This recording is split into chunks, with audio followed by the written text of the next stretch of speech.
It was Wolf's birthday yesterday. Oh, I was talking to him Yes. today and I didn't mention Wow, he's gonna hate you now. Anyway, we're live now. it. Hello. Hello, hi everybody. uh, How's it going, folks? Peoples, Good. yeah, humans. it's all right. It's all right. It's going around. It's Sunday. I'm back in work, which I don't like because that's annoying. On Sunday? No, I mean like in general. I had like a long Oh, okay. vacation, and now I'm back at Got it. work, and it's feels like hell every time that happens. Well, I mean, Never gets easier. now your liver's on vacation. No, not really. I still drink like on Fridays with friends. Okay. I'm always in Well, training. you're not playing Simpsons hit and run drinking games with them. No, So it's just hanging out with some friendos Dark Souls 2, in which Discord, and then Rage playing League of Legends and stuff like that. It's great. But yes, Yeah, already sounds no Terminator 3. No, we're not continuing yet with Terminator. we're gonna separate the Terminator arcs. We did the masterpiece Terminator arc. We're gonna do the mediocre to bad Terminator arc, and then we're gonna do the Yes. insulting disaster Terminator arc. Yeah, I think Each of them that's. are 2 movies. Funny enough. Now I want to see if we can get the same peeps around for that. I think that could be fun, but we will return to those at some point. So yeah, this topic actually has been grown by Marc. That's his suggestion. Yeah. Maybe I had some drinks already today. Maybe I didn't actually. I'm just stupid. There's no Terminators I after watched- T2. That is true. Obviously, Yeah. that is true. I watched this movie and I thought it was neat. So when we were like, maybe we should take a break before we do the rest of the Terminator movies, it was like, I saw a movie that I thought was kind of cool that maybe we could talk about. And yeah, here we are. Here we It's are. very neat. There's no Terminator. I read that already. I'm smart. That's what I meant when I'm like weirdly tired. Like my brain is not functioning. This is gonna I'm be. tweeting. I can't see chat right now. It's gonna be fun in the bun. But yeah, we lost one guest, but we got Miss Slaughter here again. Good to have you. It was fun stuff. The whole Good to be here. the Terrifier arc, that was a fun one. Do we know when the next one comes out? I kind of want to see it.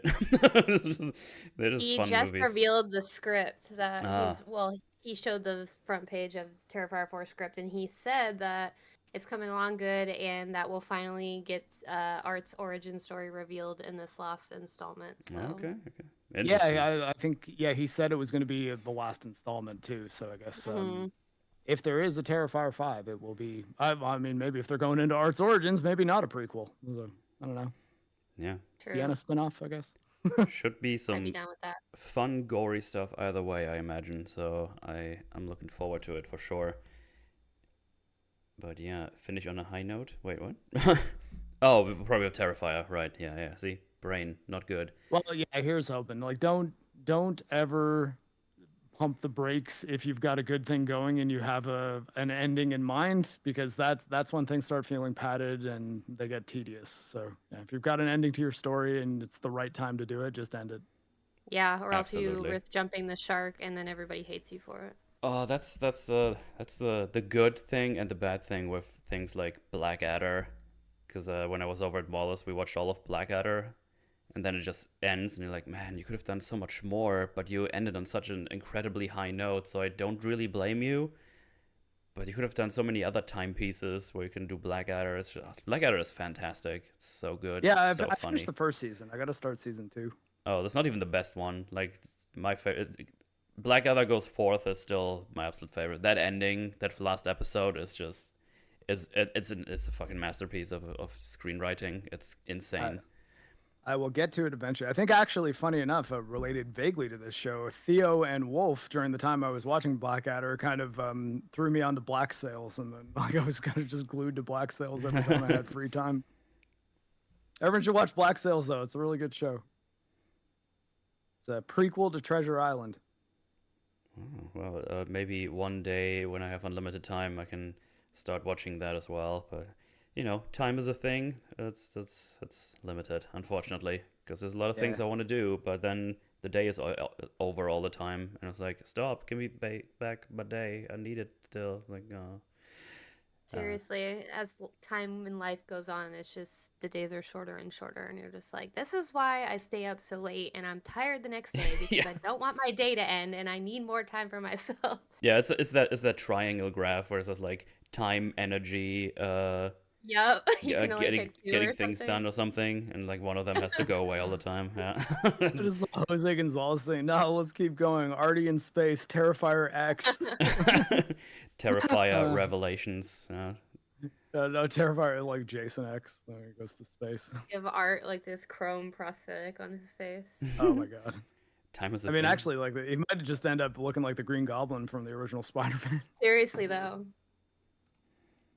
Time is a thing. Don't trust this German propaganda. Damn it! I've been called out. I've been called out. There was something I wanted to say, but I forgot what it was. So I'm just gonna say again that I played Astrobot. I did the Platinum Trophy shortly after I finished last night's stream because I had to Cool. prep for EFAP. There was like 2 or 3 more things left that I had to look up because there was hidden trophies, and I had no idea what exactly I wanted to do. It was just like a couple of small things you might do while playing things. So yeah, it wasn't too bad. The second game I ever platinum trophied, which were both well, not only platinum trophy, just like getting all the trophies in general. No, it would be a platinum trophy if it's a PlayStation game. Oh yeah, I know. I mean, just like overall, like not even on other platforms, I have like Oh, yeah. all the achievements, and the 2 I have are both on PlayStation. One is God of War Ragnarok, and the other one is Astrobot. Could Wait, be. did you buy the full game Astrobot, like the $60 version, or did you just platinum the like technical demo? No, for it? the actual game that came out. Yeah, Whole game. Okay, is it worth buying? Because I played the Oh full yeah, demo. it's yeah. fantastic. No, Yeah, it's good? really good. It's really, really yeah, good. It's, Okay. it's Yeah. a very very fun like platformer game. If you Yeah, like, I played like Yeah. 4 hours of the demo that they have out already before Mhm. they make you buy the $60 version, and like it's multiple chunks of trophies that you can platinum too without even buying the $60 version. So I oh, was like, I had a lot of fun doing that. So I was like, how much more stuff unlocks or more stuff is there to do if you buy the full Okay. version? Because they already give you a lot of content without buying it. So I thought that was interesting. Yeah, no, I got it's the got a actual one. Yeah. it's got a really good way that it keeps adding new mechanics that the base mechanics are kind of still there, but the new things add a lot of variety and they're always interesting. They feel good, and then they don't really outstay their welcome. Like it's just kind of on to the next thing once you're in the next area. It's Good yeah, to know because I'm a it's good. huge platformer fan and I liked what I played. So I'll probably end up getting the full version. Yeah, I highly recommend it. It was really, really good. My only regret is that I haven't played it earlier because it's really, really good. I just hope they do release it on PC because I would like to not have to need a console. I bet, but they would probably need to switch some things around because there's a lot of mechanics you use with the PlayStation controller itself. I think that like if I know, and I think that it would be reasonable of them to say, yeah, like that we're releasing this on Steam, but you do need a DualSense to play it, and they might end up selling some controllers that way. Yeah, maybe. I mean, I wonder if it's even that hard to switch it around. But The gyroscope stuff though isn't like Steam input, like X input, I guess, doesn't have gyro by default. Or even if you like, if I have a Switch controller, like it's a Hori or not Hori brand, it's an IM 8-bit brand Switch controller that does have gyro, but if you're using the X input function on it, even with Steam having the like enable gyro thing in the controller settings, you can't enable the gyro at all. It reads it as an Xbox 360 controller, and that's it. right. So yeah, Microsoft, get on that. Gyro controls are nifty, Yeah. They can be pretty nice. especially for shooters. They really make playing a shooter on a console a lot less lame. I always get confused because I start using the sticks and then I want to adjust with them, but it's like, nah, it's just confusing to me. Give me my mouse back.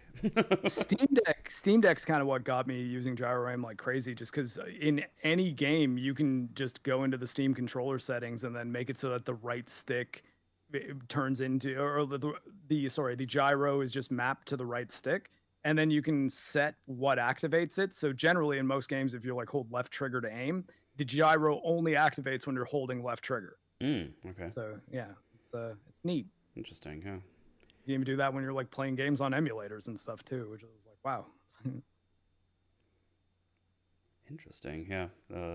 I need to get a Steam Deck at some point, but Yeah, they're it's a very cool. nice little piece of hardware. But I also want to I upgrade. have one, but I never use it, and I feel so bad because like I literally don't travel much anymore. Like, and I feel like it's a great device to do that. And if I do travel, I take my Switch because it's a little bit smaller and more portable, you know?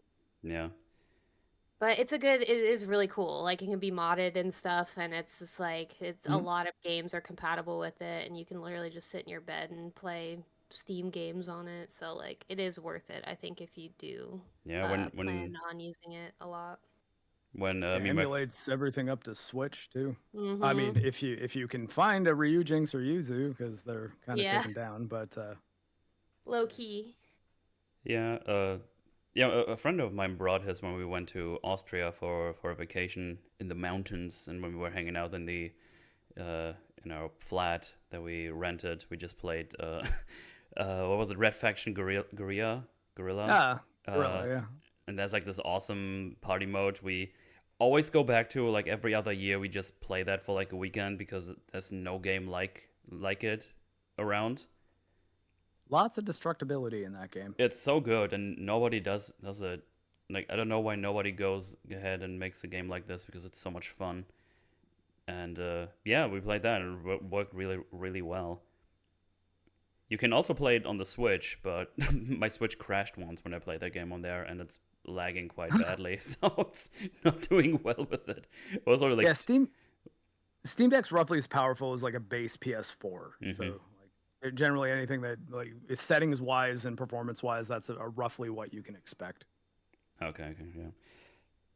But yeah, definitely interested in that. But also, I want to upgrade my GPU this year, probably fairly soon-ish, because it seems like the GPU prices are not going down for the old generation. Apparently, they already started stopping manufacturing for the old ones. I say the old ones, just the current. For 4000 and 7000 series, Yeah, respectively. yeah. I think they're still doing the 7,000 ones. Those are the ones I'm interested in. Mostly because of Well, the I guess A1 encoder or AV1 encoder, because it's really good for streaming. oh, neat. Yeah. I guess. I mean, the AMDs might drop when the new AMD cards are out. Like the Nvidia ones just came out, and while this was probably going to be a generation that I upgraded my GPU, I really don't like anything I've seen from like the RTX 5000 series because it seems to be very, very focused on like frame generation and stuff that I hate. Yeah. I'm like, oh, well, I'd maybe like I'll some wait on real 6000 series. I'd like some real frames, please. Not your Yeah. AI fake frames. It's weird. But yeah, I'm going AMD again anyway. So yeah, I might get like a big boy 7000 series one. Just go ham for once because I never do that with GPUs. Might as well do it. I use it for streaming, so it's worth it. Yeah, just have a little tip goal at the bottom of your streams. Want these streams to run better? $5 a month. $5. Good memes. Good memes.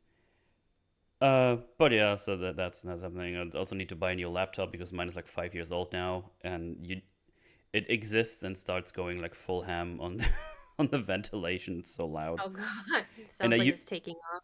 oh yeah, and I use it in my bedroom to just watch YouTube when I was in bed, and it's like even when I have headphones on, you can hear it, and it's like, oh, I need this to be gone. It's so annoying. But yeah, also I use it to play games sometimes. Oh yeah, yeah. Video And games. if it's a little bit more current, the game, that laptop was like, no, I don't think so. Just Well, yeah, not you said happening. you were having trouble getting Path of Exile. Oh, no right? chance. Like, no dice at all. That didn't work at all. So I think there's like a little bit of lagging on the stream when I look in here. It's probably the VPN. Give me 1 second. All right, there you go. Might be a... I've been playing Ninja Gaiden 2 Black. I'm on chapter 13 of it, I think. I just beat the Blood Lady. yeah, I'll probably stream that next. And then Yeah, it's good. Then probably Wukong. I don't know. I have to check the time frames of things that release, because I do want to do my Last of Us arc, video game arcs, and see how that works out. because I Yeah, wanted. we have to decide whether we're doing forges on the Last of Us show, because that would mean I do have to finish my replay of Last of Us 2, which Right, right. I don't particularly want to do unless I need to. So Oh yeah, I mean, I don't know yet. I don't know. Maybe I'll do something solo on those, and I don't need to torture you.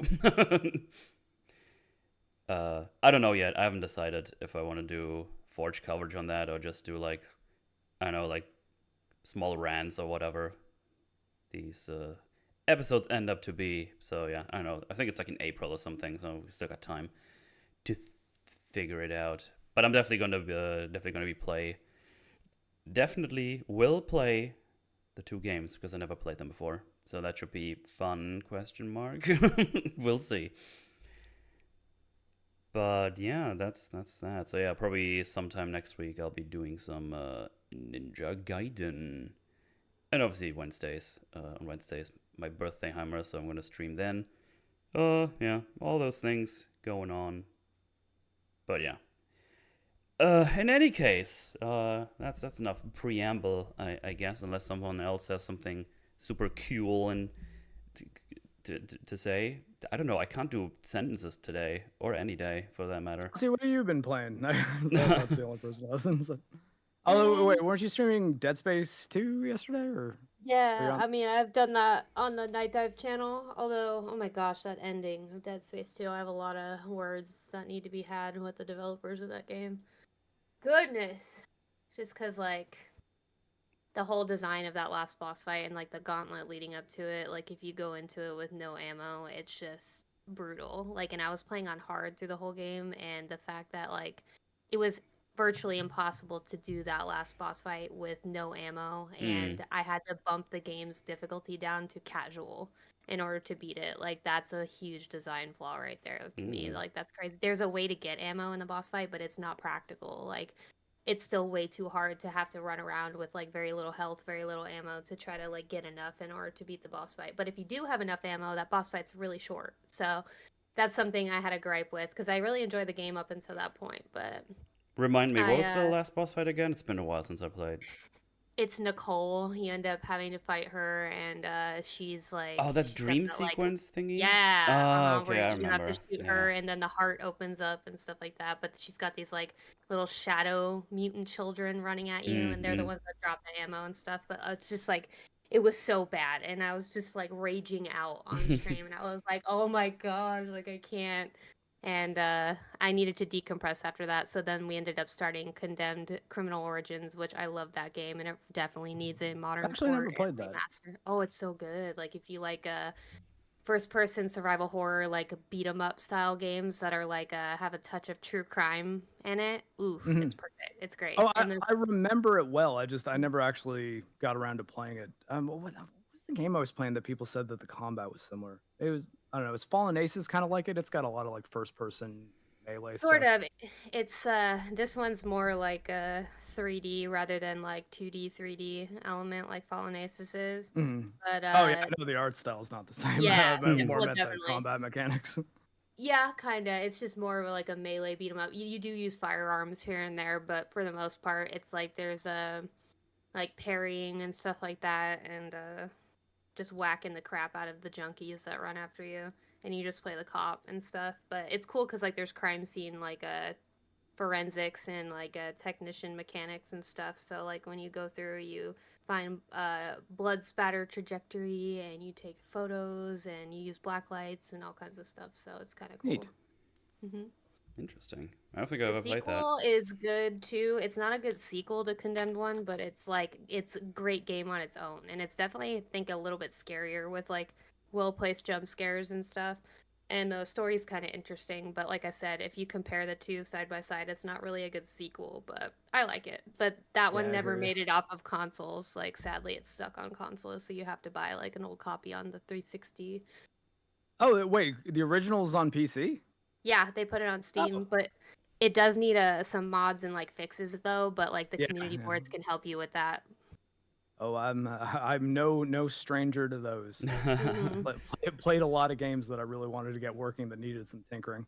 Although sometimes it results in really good results, like results in really good. It ends with really good results, like getting that Berserk PS2 game that was Never released in North America or Europe, never in English, not only in English, but running at 60 FPS and 4K. So, you know, you hit those boards sometimes and learn the tinkers, and yeah, every so often you end up getting a really great game out of it.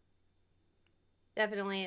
The fixes for Condemned really make it look nice, and it still holds up with all those in. And like, there's even another texture mod that's like 9 gigs extra, but like, it's definitely makes it look even better. I think all those games that were sloppily ported from that time, like Manhunt and Condemned and stuff, all need like an overhaul like that, because a lot of them don't even work as is on Steam being Yeah. ported. Right, You have That to can fix them. sometimes be a trick. Mhm. Looking at you, Fallout 3. So there's not a lot of Fallout 3 footage in my segments of Mahler's Fallout video. It's because I couldn't get it working. Oh my gosh. Well, Lots of New Vegas. There's some Fallout 4, even some 76 in there. I even got Fallout Shelter going, but no Fallout 3. boy, I think I used one clip of it that I stole from somebody. wow, exposed in 4K. I left the watermark on, so people will know it's not my footage. Or hell, they'll just blame Mahler. Hell yeah. Yeah, texture mods are funny. If you look for texture mods for Ocarina of Time, there's like 8K versions of those, and they're like 30 gigs big or something. Yeah. It's really funny. But like a small texture mod on those for the emulation or whatever makes it look pretty nice and crisp. I think the source, pretty sure the source port of Ocarina of Time isn't done yet. I know Majora's Mask is done. Wait, it might have been you who sent that to me. I think so. I do remember that a little bit, that I sent you something. The Star Fox one is quite good. I recently played Star Fox 64 at like 4K 120 FPS, and gotta say, pretty good game. It's fun. Good stuff. Well. Yeah. So Strange Darling. yeah, it's a little bit different from the Terminator stuff, and yeah, this one is like an indie movie, right? That's like a full-fledged indie development movie, right? I think so, yeah, but I mean, what I Miramax, I think, produced it probably after it was finished being made. Yeah, that's true. Yeah. But Yeah, there is a fun Miramax fact. logo on there. Fun fact about the director of Strange Darling and the writer, he here in Las Vegas, we have a like a production company that puts on haunted houses every year. It's called like in October, it's called Freakling Brothers, and his parents, the director's parents, started that company like years ago. I remember them being around even before like possibly I was born. I remember as a really small child they were around here, and I guess he had taken over the family business for the haunted houses and stuff in that production company, but then he ended up moving into Hollywood and writing movies. And so when I watched Strange Darling, I looked up the director and I was like, why does his name seem so familiar? Because if you have been born here and like grow up here in Vegas, like you've definitely seen his name thrown around.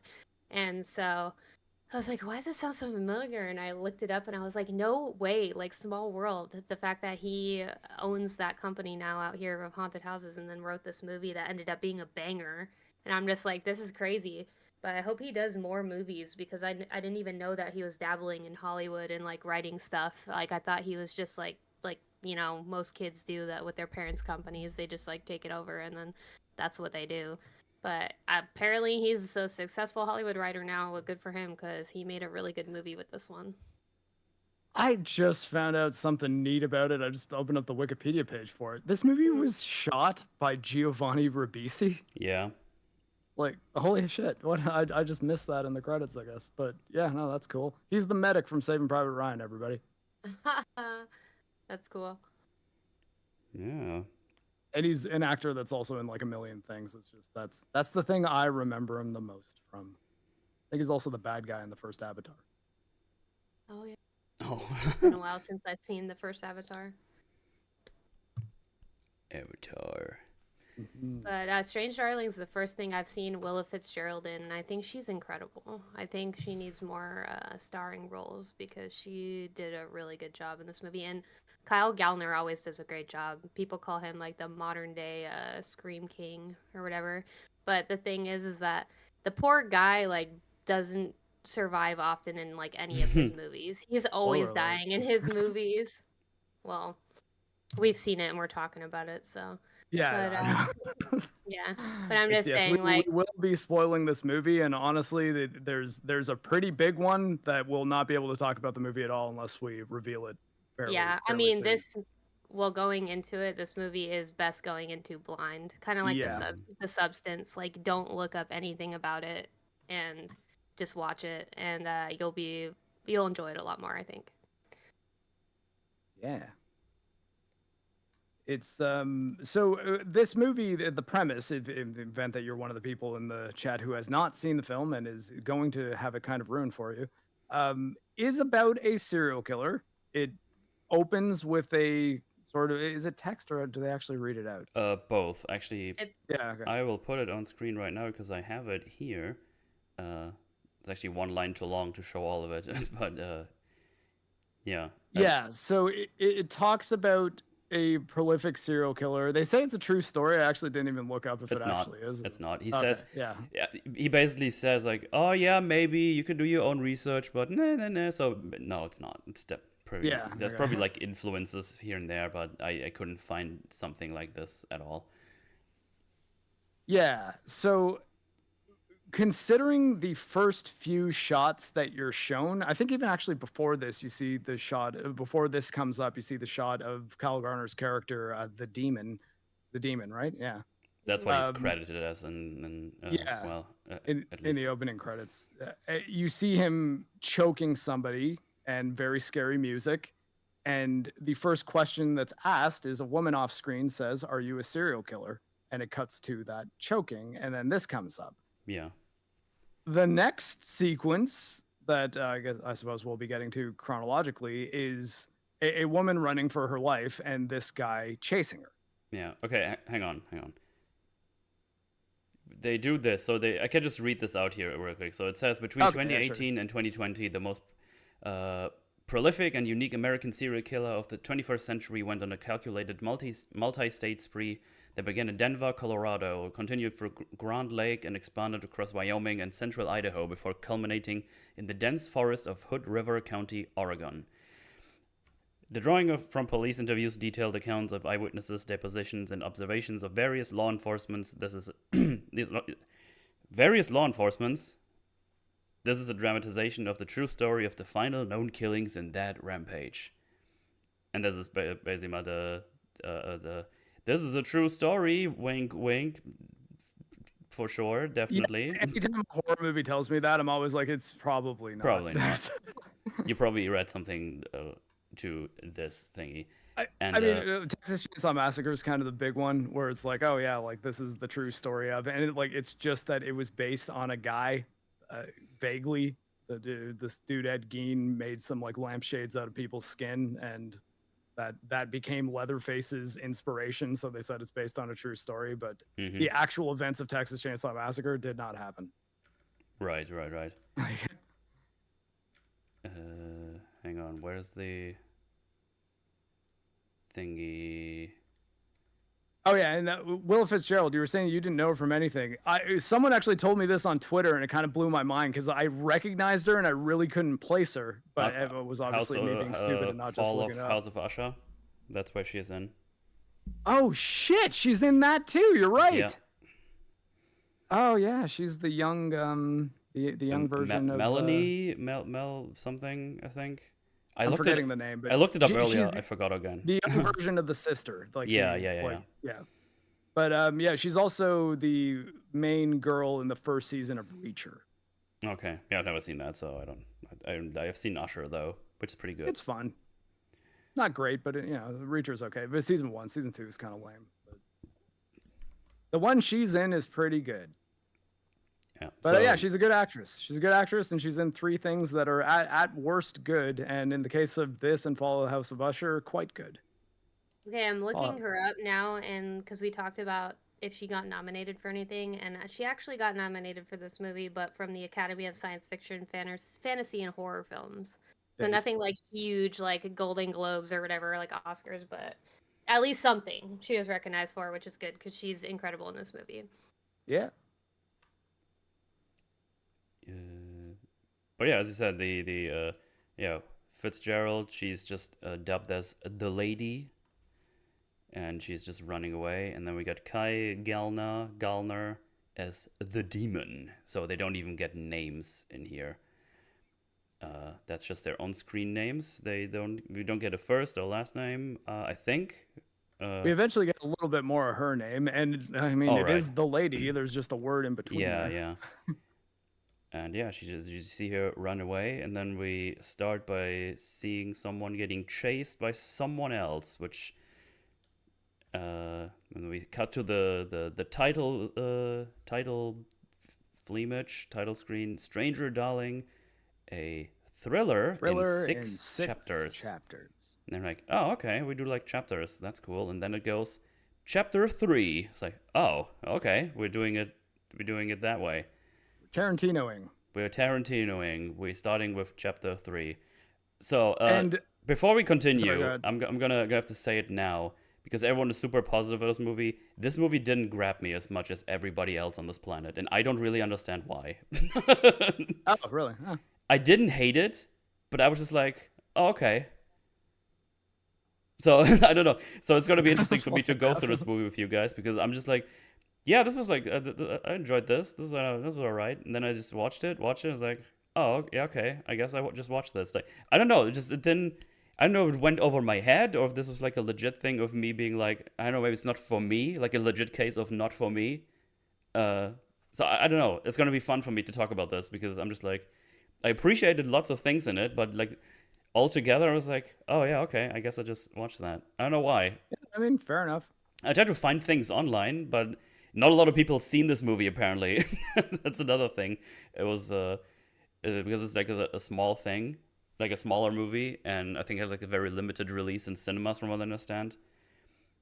So yeah, there's not a lot of content on YouTube or anything. Red Letter Media actually did a video about it, but they were also like universally praising this. So I was just I basically was trying to find people who say like, oh, there's some criticism here and there, which I could maybe latch on to figure the shit out for myself. But yeah, I don't know. It's gonna be fun to talk about because Well, I don't hate it. Let me get this straight. my- I don't hate this movie. Okay. I'm not gonna argue you out of it. Don't worry. It's fine to just be, you know, like iffy on a movie, or just be like, yeah, it was okay, but didn't really like get me going or anything. What I really liked about this movie is like does mostly have to do with the Tarantinoing, like the idea of it being a thriller in 6 chapters. And I find there's a lot of movies that will try that for no reason. Like they'll put things out of order and think that it's clever, but it's just kind of the movie would work just as well if it was linear. This movie, I think, uses this format very, very well in a way that kept me really engaged, like more so than I think I would have been if the movie was chronological. And yeah, I appreciated that about it quite a bit. Yeah, it was like it wasn't trying to copy Tarantino and what he does with those things. It's just like they used it for their own devices, which yeah, they didn't do it badly, I don't think. Mm-hmm. Well, and I think that the big thing is they did it to make what is a pretty straightforward, effectively chase story. Like, or like, hey, like, thing happens, a chase happens, this person tries to hunt down the other person, and then is the person going to escape is kind of the entire movie. Like, there's not really much more to it than that. But I think that using the non-linear timeline in order to create intrigue and mystery, I think was done very, very effectively here. So I think it's a movie that the format is critical to it. I agree with that. It wouldn't have been nearly as engaging if it was played through straight through 1 through 6 instead of broken up in a different sequence of events, because it definitely, that was responsible for creating the entire twist in the movie, and you know, it would have been too predictable otherwise. So I think that was really effective, breaking it up and putting you or keeping you on your toes through the whole thing. Because even things that you see here, like the guy devouring cocaine, is like it really sells that, like, okay, yeah, this is obviously the villain. He's chasing this woman down, he's doing shitloads of coke, and he's pulling out a gun and shooting at her car. Yeah, I mean, Even all of this is kind of contextualized much differently in a way that you wouldn't think would be possible, you know? Mm-hmm. And yeah, they did it. They found a way to make us like, oh, okay, that's why he did that. yeah. So pretty much what's happened in chapter 3 is we see more of the chase. It's like how Yes, go ahead. they totally just flip it on its head, and it's just not your average serial killer movie, to say the least. But we'll get into that later. Mm-hmm. So yeah, we continue with the chase. We see her, the lady, driving away in like a small red car. 76 Pinto. Yeah, Pinto. that one. While the guy has like this big black Ford truck or whatever it is, like a big Pickup truck. big sturdy pickup truck. And he at some point he stops the car, gets on the back of his truck, gets out his rifle, shoots the back window of the Pinto, and in a panic she flips over the car. She flips over the car and gets out and runs into the woods. And as you already said, we have shots of him inside the car just doing loads of cocaine. Which is like, oh, okay, so he's coked out of his mind, going crazy for some reason, and he's trying to kill this poor lady, Poor innocent woman. trying to run her over and everything. It's like, man, she's just going into the woods and finds some hobo camp which has alcohol and ciggies in it for some reason. And she just uses that to disinfect a wound she has on her head. And Yeah, which A, not the best disinfected vodka, and B, probably shouldn't have been bothered. And like for what that's gonna do to stem infection, I think honestly trying to escape more would have been her better bet. But that's what I was thinking too. Yeah. also, I mean, lighting the cigarette, I'd be like, hey, I mean, he might be able to smell that. You might, Yeah. And see you the might- smoke. Yeah. yeah. Because there's a lot of smoke coming out of her with that cigarette, like a lot. Mhm. Like I don't. It's not. Basically, like sending out an SOS to the guy. Yeah. Yeah, it isn't immediately clear how far away she's gotten from him, though. I guess like because of the editing, so it could be that she like saw the direction he was going in and realized that she was relatively safe here for the next little bit. But it at least makes you think, huh, this lady might be kind of nuts. Which, Mm-hmm. considering the rest of the movie, it's like, oh well, yeah. Yeah, or maybe like she thinks that's the last cigarette she's ever gonna have, so might as well try to get it in there real quick. Yeah. But yeah, she just puffs it a little bit, maybe a couple of no, she takes like one swig of the bottle, right? I think like one bottle she takes like one swig for herself, Yeah, and then just I think she pours takes the a rest swig on her just on the wound. for more like a psyching herself up to pour it on her ear, which her ear has been severely damaged somehow. And she pours it over. She's like trying to hide the pain, which she successfully does, and then just starts running away again. And she ends up at a big piece of land that is like fenced off. She climbs over the fence and then finds like a farmhouse, which has some two old people in there. And they I don't know, they seem to be kind of weird because they have like radios and loudspeakers outside, and it's a bit of a wacky place. She ends up landing, but she's like, help, please help me. And I guess the wife comes out. She has like bear spray in her hand, and the other one just opens the door and is like, please help me. And then she just falls unconscious. Mm-hmm. And that's basically chapter 3. It's a bit short, but yeah, we have the big guy with the rifles, with the guns, with the big pickup truck, and the small lady in a small car trying to run away. And yeah, it seems like the big bad man is trying to kill that lady for some reason. But poor innocent nurse, presumably. yeah, nurse scrubs. even, exactly. Yeah, she might be escaping from a hospital and get heavily injured at some point.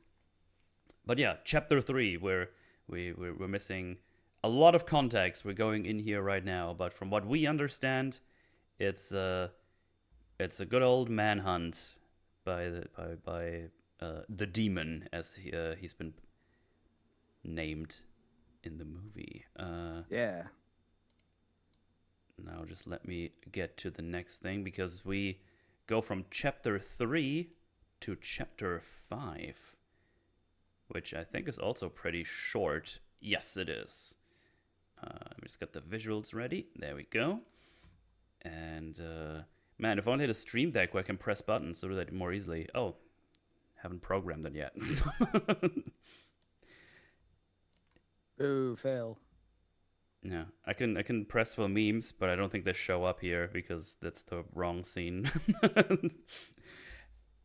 But yeah, that's chapter 3, and we jump now to chapter 5. So we're all over the place. We're all over the place. Mm-hmm. And chapter 5, we see the bad guy, the demon.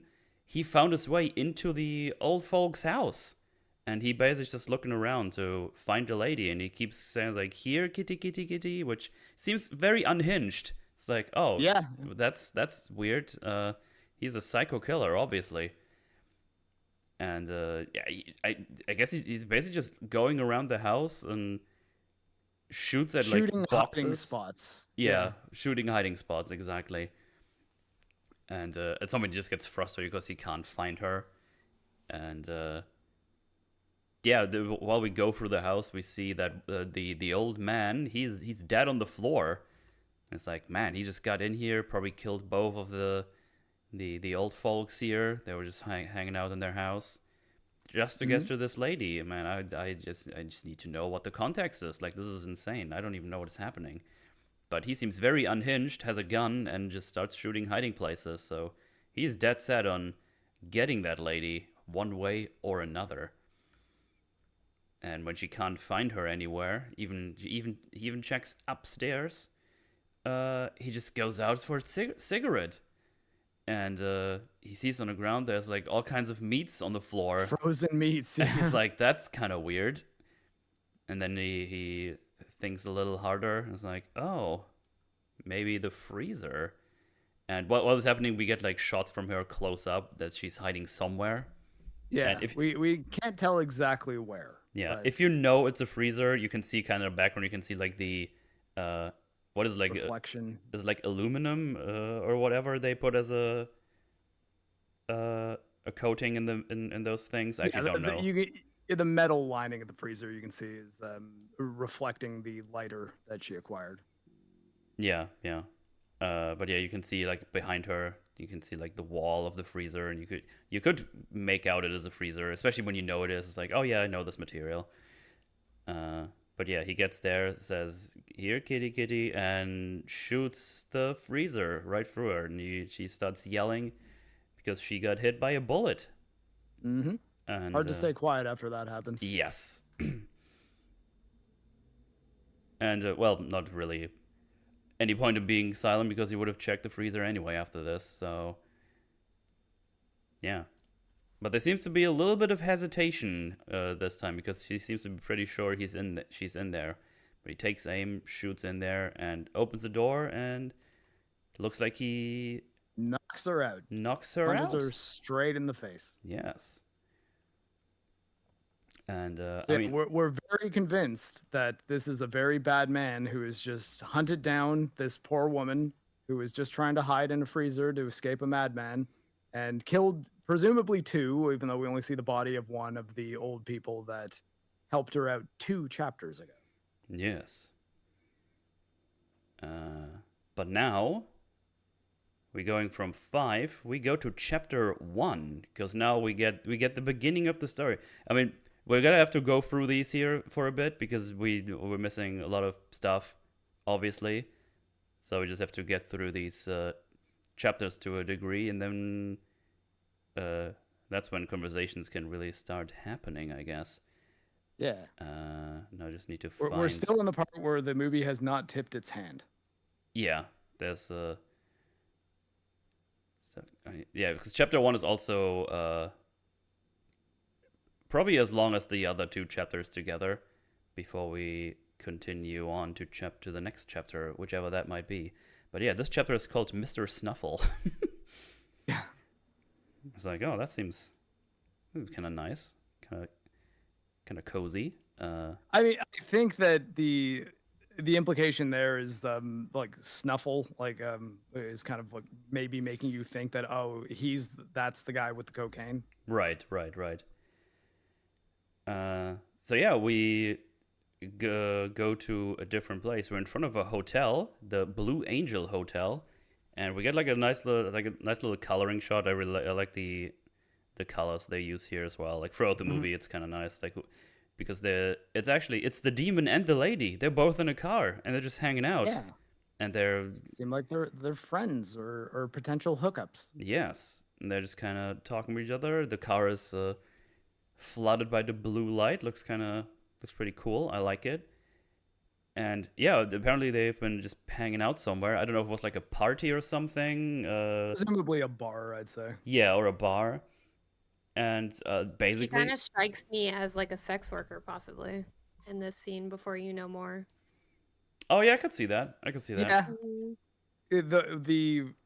Well, I'm actually. Can you tell her hair is red here? Not really, but it not does really. seem kind of like a wig. I don't know. I would guess possibly. I don't know, but just the implication of meeting in a car with him, and at a Going to motel.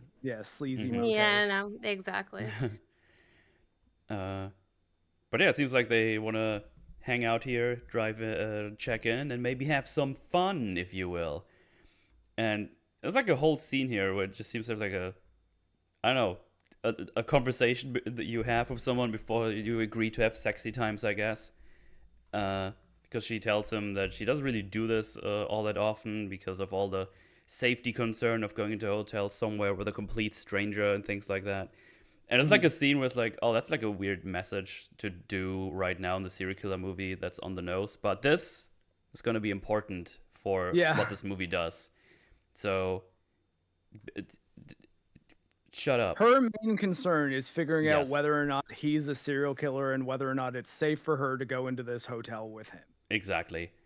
And everything we've been shown leads us to believe the answer to that is a hard no. Hard no, And yes. she's going to learn it the hard way.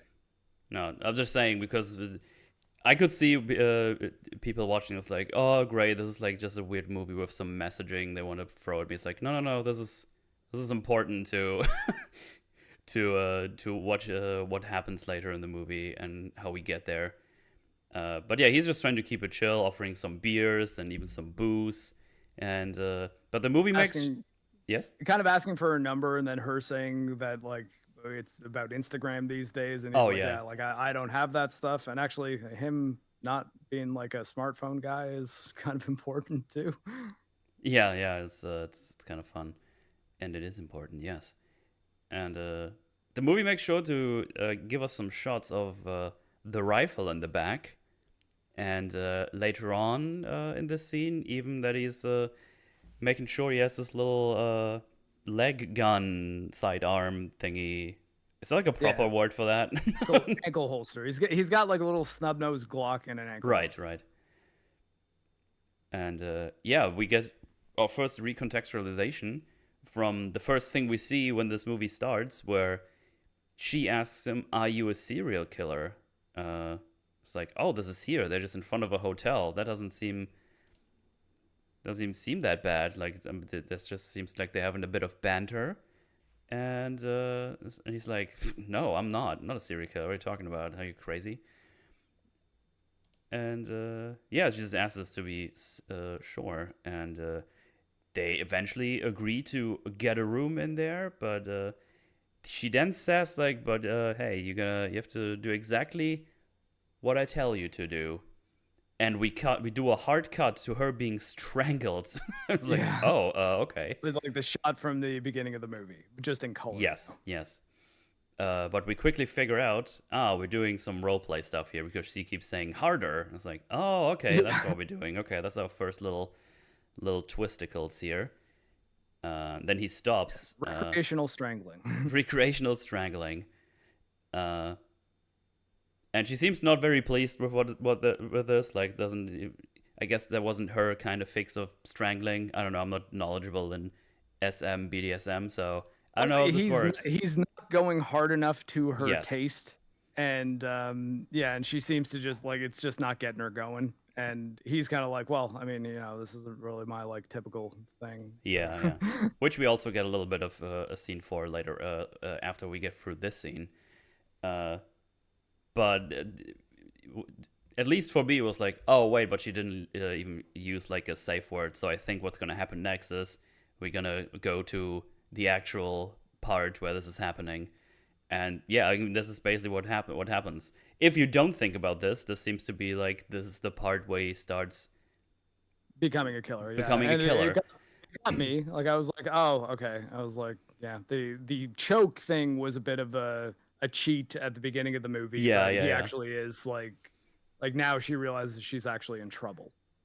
Yeah, he just kind of flips on her, slaps her, and recuffs her, presumably against her will. Yeah, she's like, stop, don't cuff me. It's like you don't get to say in this, and it's like he's taking this very seriously now, like he's going ham with that role play now. And it's pretty intense if you don't catch up to this immediately, because I kind of did, because I thought like, oh, we doing like the thing, and then she actually says like a safe word or something, and yeah, this is exactly what happens. Because she says Mr. Snuffleupagus. Snuffleupagus, which is actually, I don't know, it's kind of hard to remember for me. I don't know. Or to say, rather. I guess if you would hear it, it's like, oh yeah, that's the one.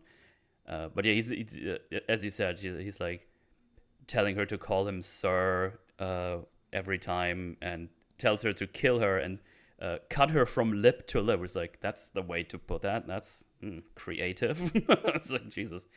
It's a very intense scene, for sure. And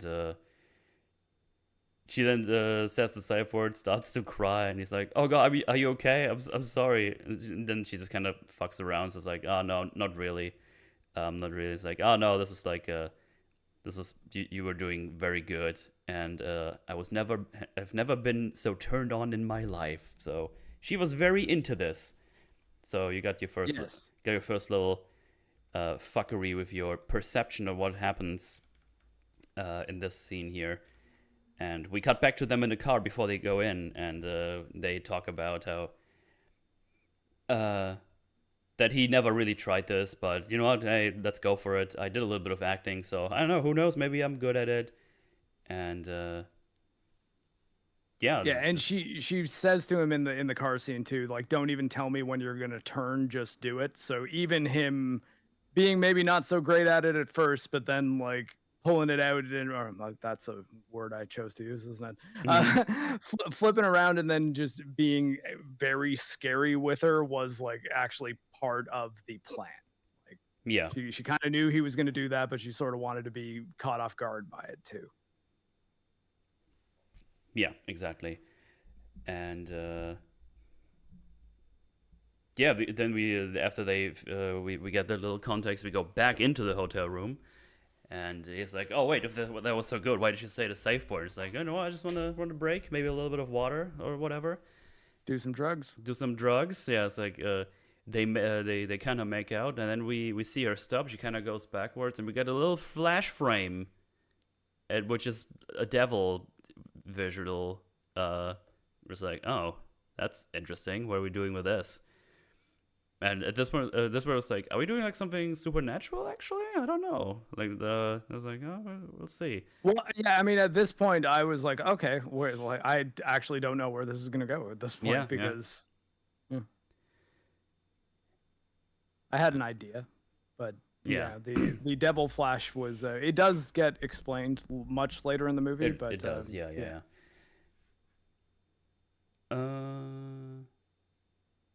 And yeah, they want to.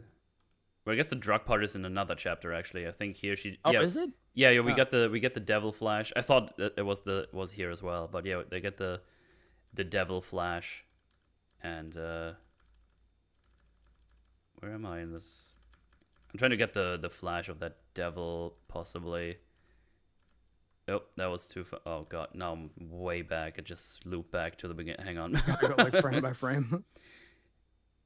Yeah, I made like a. Quick, but it did kind of make me think. It was like, oh yeah, maybe I don't know. One of them's gonna get, or he's gonna get possessed, presumably, and like he is referred to as the demon in the credits. So it's like, oh, like maybe maybe this isn't just a straight up serial killer movie, and the trick they were playing was telling you it was, but that part's not a trick.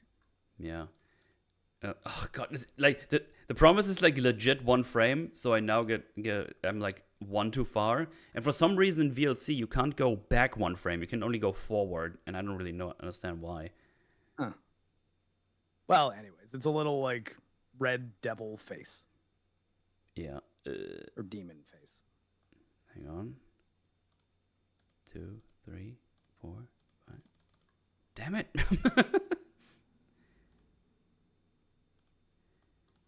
I'll get it eventually. But yeah, that's we got that little demon visual. 2, 3, 4. Come on, there it is.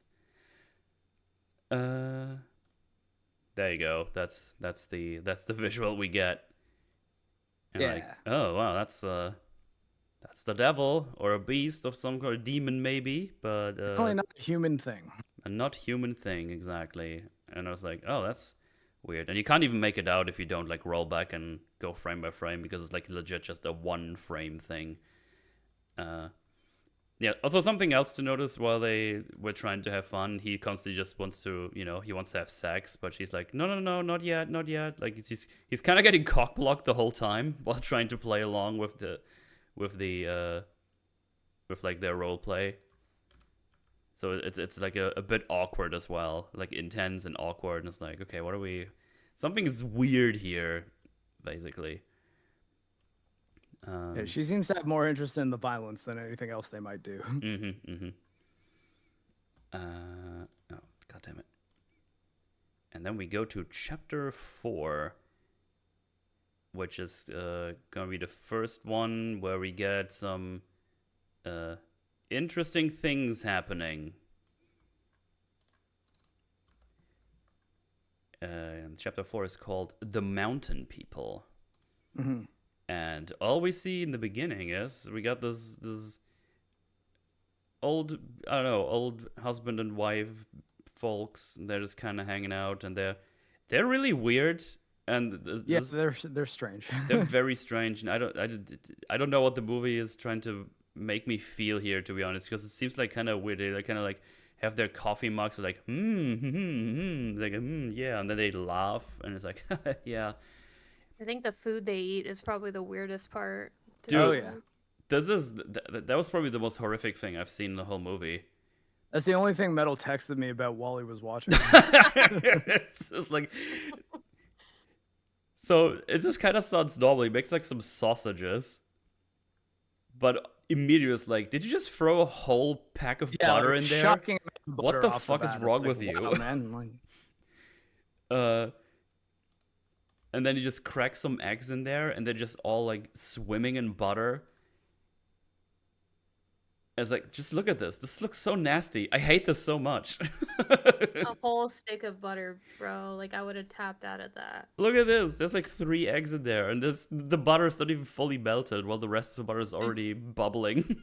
It's seriously like an epic mealtime video where it's just like no one would make this ever. Like, they must be doing it for a challenge or something, but no, Yeah. this is their Sunday breakfast, I suppose. Yeah, and then oh god, there's like the sausage pan with all the sausage grease, which now is like, oh yeah, you can use that to fry other things, but he fries the fucking pancakes in there, and it's so fucked up because he makes like 2 even-ish pancakes. And then it makes like smallers on the sides. Like, look at this. This is so upsetting to me because I cook myself. And if I would do this, I would probably stab myself in the gut. It's Oh my. it's just it's such a mess. And there's like the eggs here on the left. He just flips them over. And it's like, okay, maybe it all looks a bit messy, but you can still eat this, right? Like, it's not a problem. Like, that's fine. Like, I've made like weird looking stuff. And then he puts pancakes on the bottom, then just piles everything on top of each other, puts more butter on it, and then... Yeah, I mean, that's almost the part where it got too ridiculous, because you're like, what do you mean you need more butter? Look at this. So there's pancake, egg, butter, sausage, And then whatever the fuck this in the can is, I don't even know. Cranberry sauce or something? Cranberry sauce. It looks like Thanksgiving cranberry sauce. I mean, like the can's purple, so maybe it's a grape jelly or something. I don't know. But we don't stop there. He puts it all over the sausage and everything. And then he puts another pancake on top. It's all not centered as well. It's like also wrong. And then he just annihilates the whole thing with like half a tub of maple syrup. And then whipped cream, man. And then like, he fucking puts whipped cream on top. Like, what is this concoction of death? Look, it's just swimming. Like, it's just... Seriously, my joints ache looking at that. Yeah, I would not be able to. I would not be able to functionally eat a bite of this. Really, like I mean,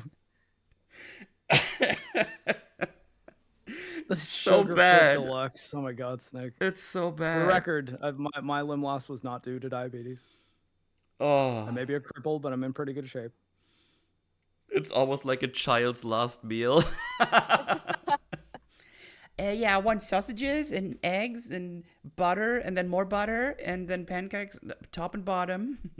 You know, honestly, I think if you told me that this dish was invented because one of the people in the production just asked their kid, "What would your dream breakfast be?"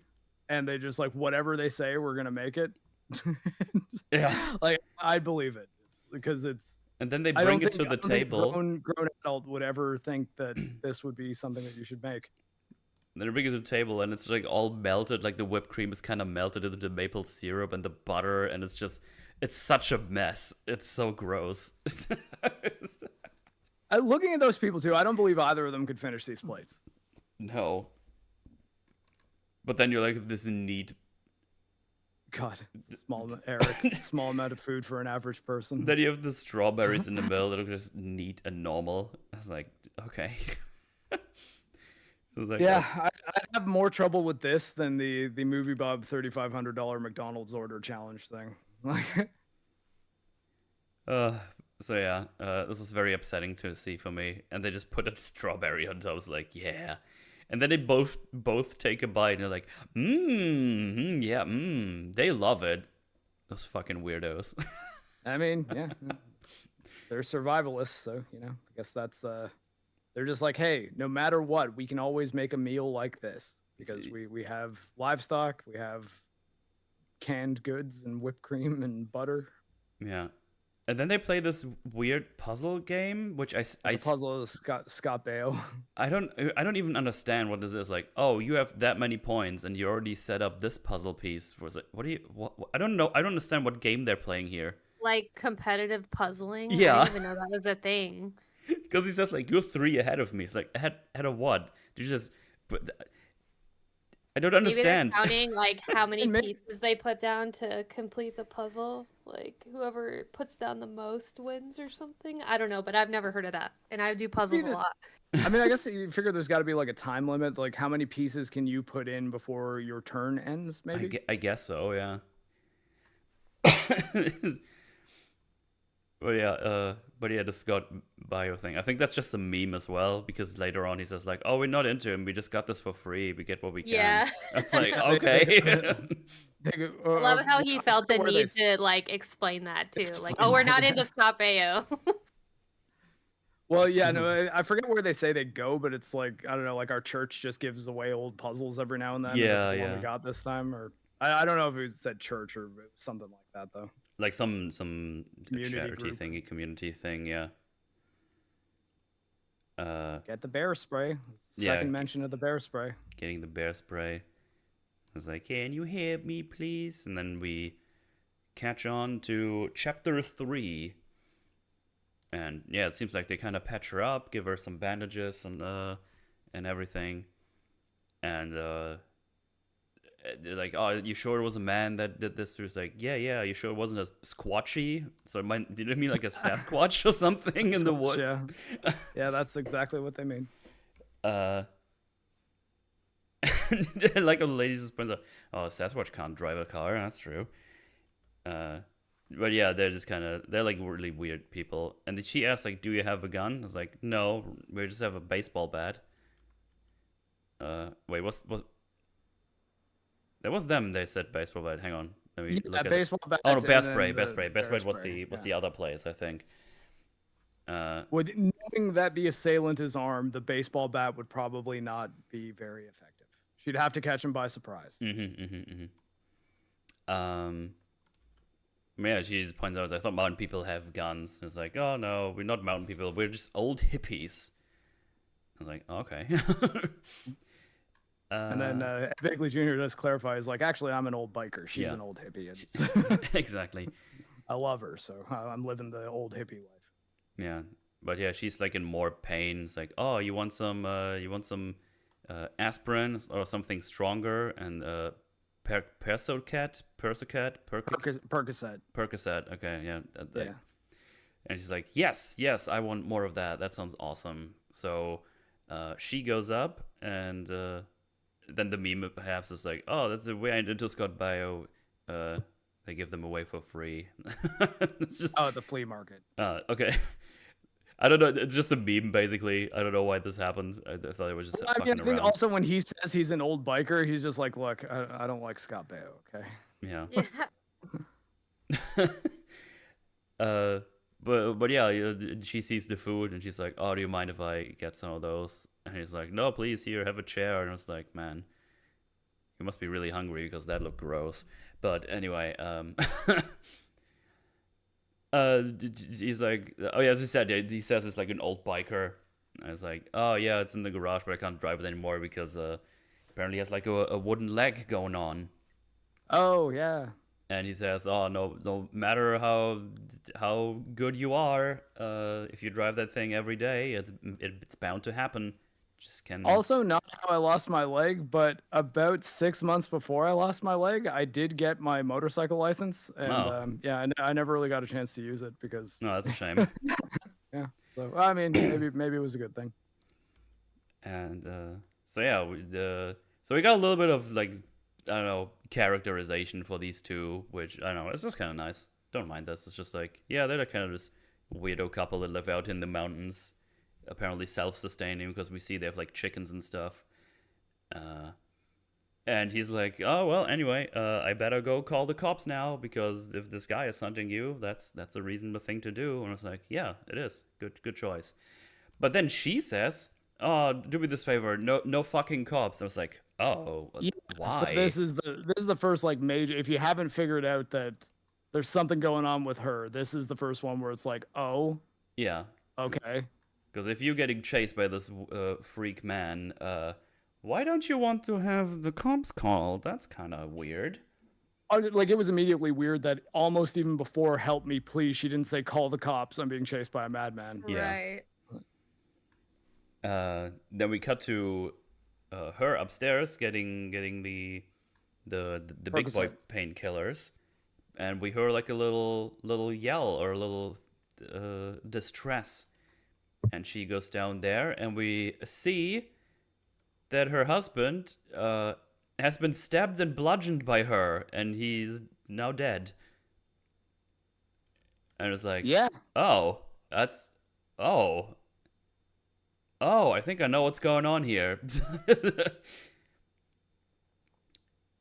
And she can't, like, the lady can't believe. It's like, oh, that's weird. What's going on? So Yeah, she's kind of in disbelief. yeah. And weirdly enough, the lady says like, "Oh, you probably, it sounds kind of weird probably, but I don't actually want to kill you, right? So how about you tell me where you can find something I can tie you up pretty easily, so it's less inconvenient for both of us, because I don't want to destroy your day more than I've already have. So yeah, let's do that." Like, I mean, okay, yeah, I guess that's a nice thing of her to do considering the situation. I think the lady even says something. It's like, "Oh, that's thoughtful of you. Thanks." And she's like, "Oh, we have like a shed back there because we're not only hippies, we're actually doomsday preppers." Doomsdayers. It's Yeah. like, oh, okay. Which makes you wonder why they don't have guns. Yeah, you would imagine they have guns then. They I call mean, this Well, I mean, sure. Well, I guess them being doomsday preppers, like presumably you're preparing for an apocalypse, and Yeah. even if you've got your place all set up for you to survive, there's also other people that might want what you've got in an apocalypse. So if you are a doomsday prepper and you can acquire guns, you probably should. And being American, it shouldn't be too tough. Yeah, yeah. So yeah, the old But guy hey, is currently lying on the floor bleeding out, and she just gets her to walk her to that storm shelter to tie her up in there, I assume is the idea. But yeah, she's kind of pacing around. But we see the evil question mark man comes around to get her, and the old lady takes her distraction and just starts running away. And it's like, oh yeah, and because they yeah, got I mean, good move on Yeah. the lady. absolutely, and now the lady is like, well, fuck, I gotta hide, I guess, and that's when we see her throwing out all the frozen meats into thrown them out where he finds them and eventually captures her inside of that thing. I think they should have probably should have shown us more frozen meats. I feel like the amount that is outside you probably didn't need to do that. You probably had enough space without throwing all of those out. I mean, like, It's just a it small might have thing been, that I noticed. she might Like, have thrown a few of them in a place that was less conspicuous, but realized that he was going to be there any second, so just gave up halfway through because they Yeah, yeah. don't seem very well hidden. But we also only see like 2-3 things. yeah, no, I mean like from the amount we see, I feel like she could have just left that in the freezer and just climbed in anyway. Well, yeah, I know. I guess Yeah. I'm just saying the implication as to why she did need to empty them is I think that we're meant to believe there's much more in there Yeah, than yeah, there yeah, seems yeah. to be. Otherwise, like, you're right, she wouldn't have to empty it. Yeah. Also, But Rax she just really wanted to be comfy. Rax will appreciate this. That guy has good gun safety. His finger Yeah, is not on trigger the trigger. Good trigger discipline. always good to see. And but yeah, Nitpick commander. yeah, we just see her hide in that thing, and now we got chapter 4. So now we got chapter 1, 3, 4, 4, and 5. So now confusion is at an all-time high. It's like, okay, what is actually going on here? Because surely something is weird with her. No police, then stabs the guy. Yeah, well, now you know she ain't innocent. Yes. Yeah, you don't know the extent of it though, because theoretically she could just be a different type of criminal. Mm-hmm. But yeah, chapter 2 is where we get the meat of what's actually going on. Yeah. I was kind of theorizing at this point, but I pretty much had it figured out by this time. Oh yeah, no. uh, I think honestly, for me, I was more wondering what the guy's deal was. I actually Because like figured out what his. we do see him doing a shitload of cocaine and chasing down a woman who's Yeah, just yeah, running yeah. for her life. So, I mean, even if she did something to him, it's not necessarily. He's not necessarily a saint, right? Like, he could have called the cops too. But yeah, I think though that the stuff we get in chapter 2 maybe explains why that wasn't exactly on his mind. Mm-hmm. So yeah, but lucky for us, chapter 2 is right here. So Yeah. this is gonna give us a lot of context that we need. Because this is the chapter that reveals the twisticles, in case you didn't figure it out by now yourself, I guess. Because I did. Because I'm smart. Yeah, because I'm so smart. I figured. I have such a big. I watched the movie Good. My brain is so big. But yeah, they kind of just apparently want to have more fun. Like, he's like, "Oh, do I have something on my face? Why are you looking at me like this?" And she just asks like, "Hey, do you like to party?" And gets out a bag of cocaine, and he's like, haven't really touched that stuff in a long time, so I don't know. And she's like, come on, I got it from a friend. It's my birthday, and I haven't done it in a while as well. But you know what? I think I deserve it to have some fun. Also, it makes me really horny. And then the guy's like, all right, in that case. he agrees. And she goes to a little table on the other side of the room, and we get like a shot where we can see him in the background, and she is in the foreground. And we see that she puts one thing on there that is out of a vial, and the other thing is out of the bag. Mm-hmm. And it's like, wait a second. I think she's doing some shenanigans right here. Indeed. And she's up to no good. And yeah, they take the drugs. Well, at least I guess they're both drugs. Yeah. Yeah, they definitely are both drugs. And then she Bertrand says that she's ready for more sexy times, but then she stops after a while, and he gets really fucking annoyed. It's like, okay, I don't even know what you're doing here anymore.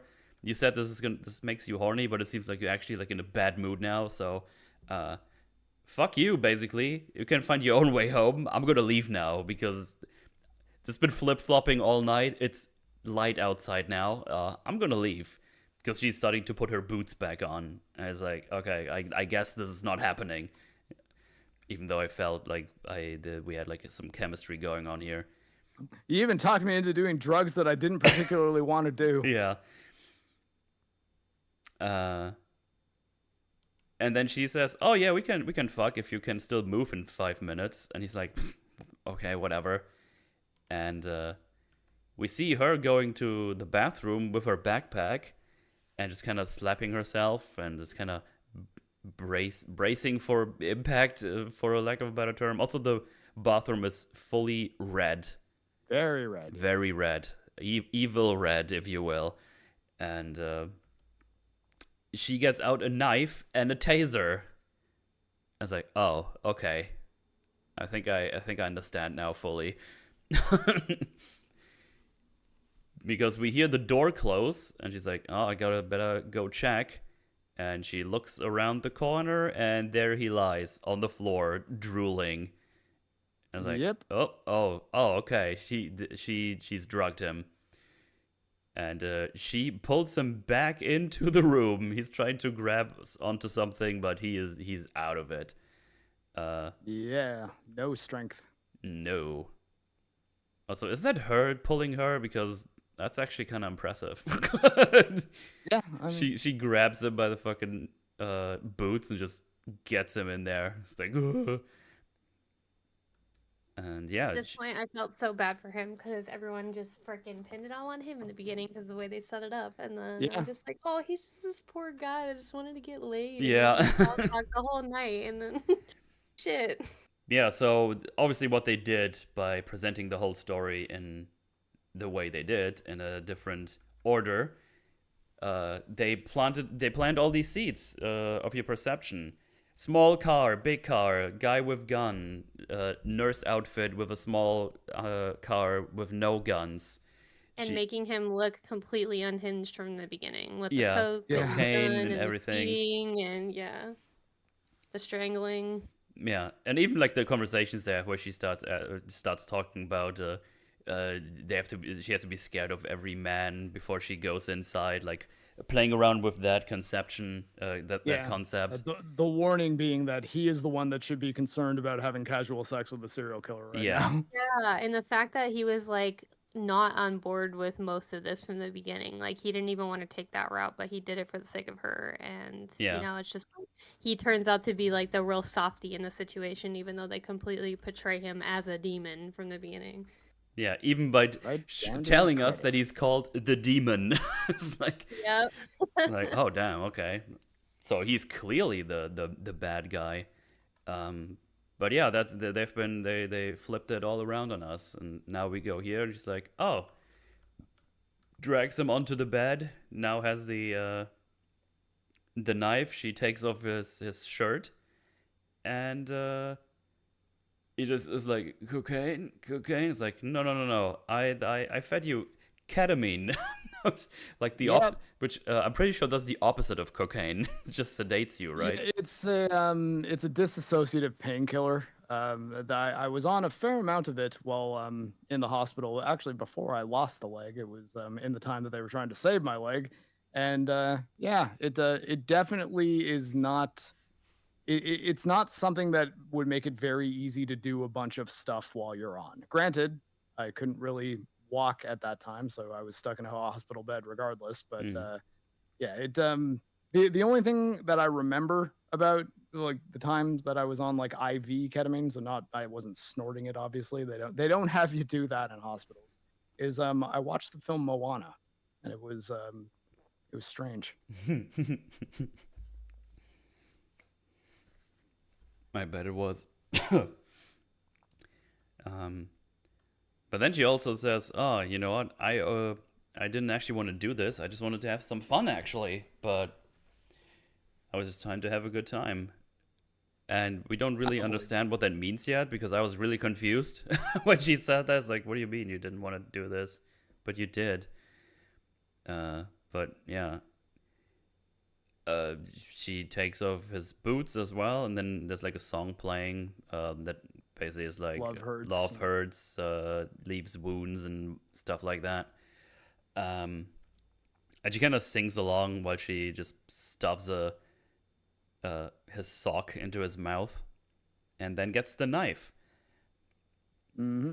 Also, probably one of the few occasions where putting a sock in someone's mouth actually would work, because he's currently drugged out of his mind on ketamine, so he probably can't actually push it out with his tongue.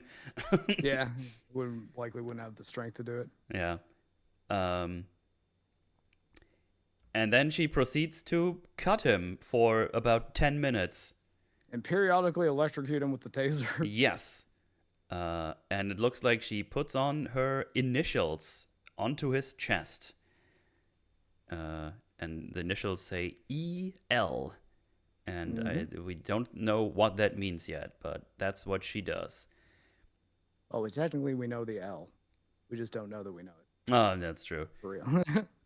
And yeah, we got like a little thing on screen. And it goes like 1 minute, 2 minutes, 3 minutes. And we don't do it in real time. It just goes up to 10. It gives us an impression of how long she was torturing him. Yes.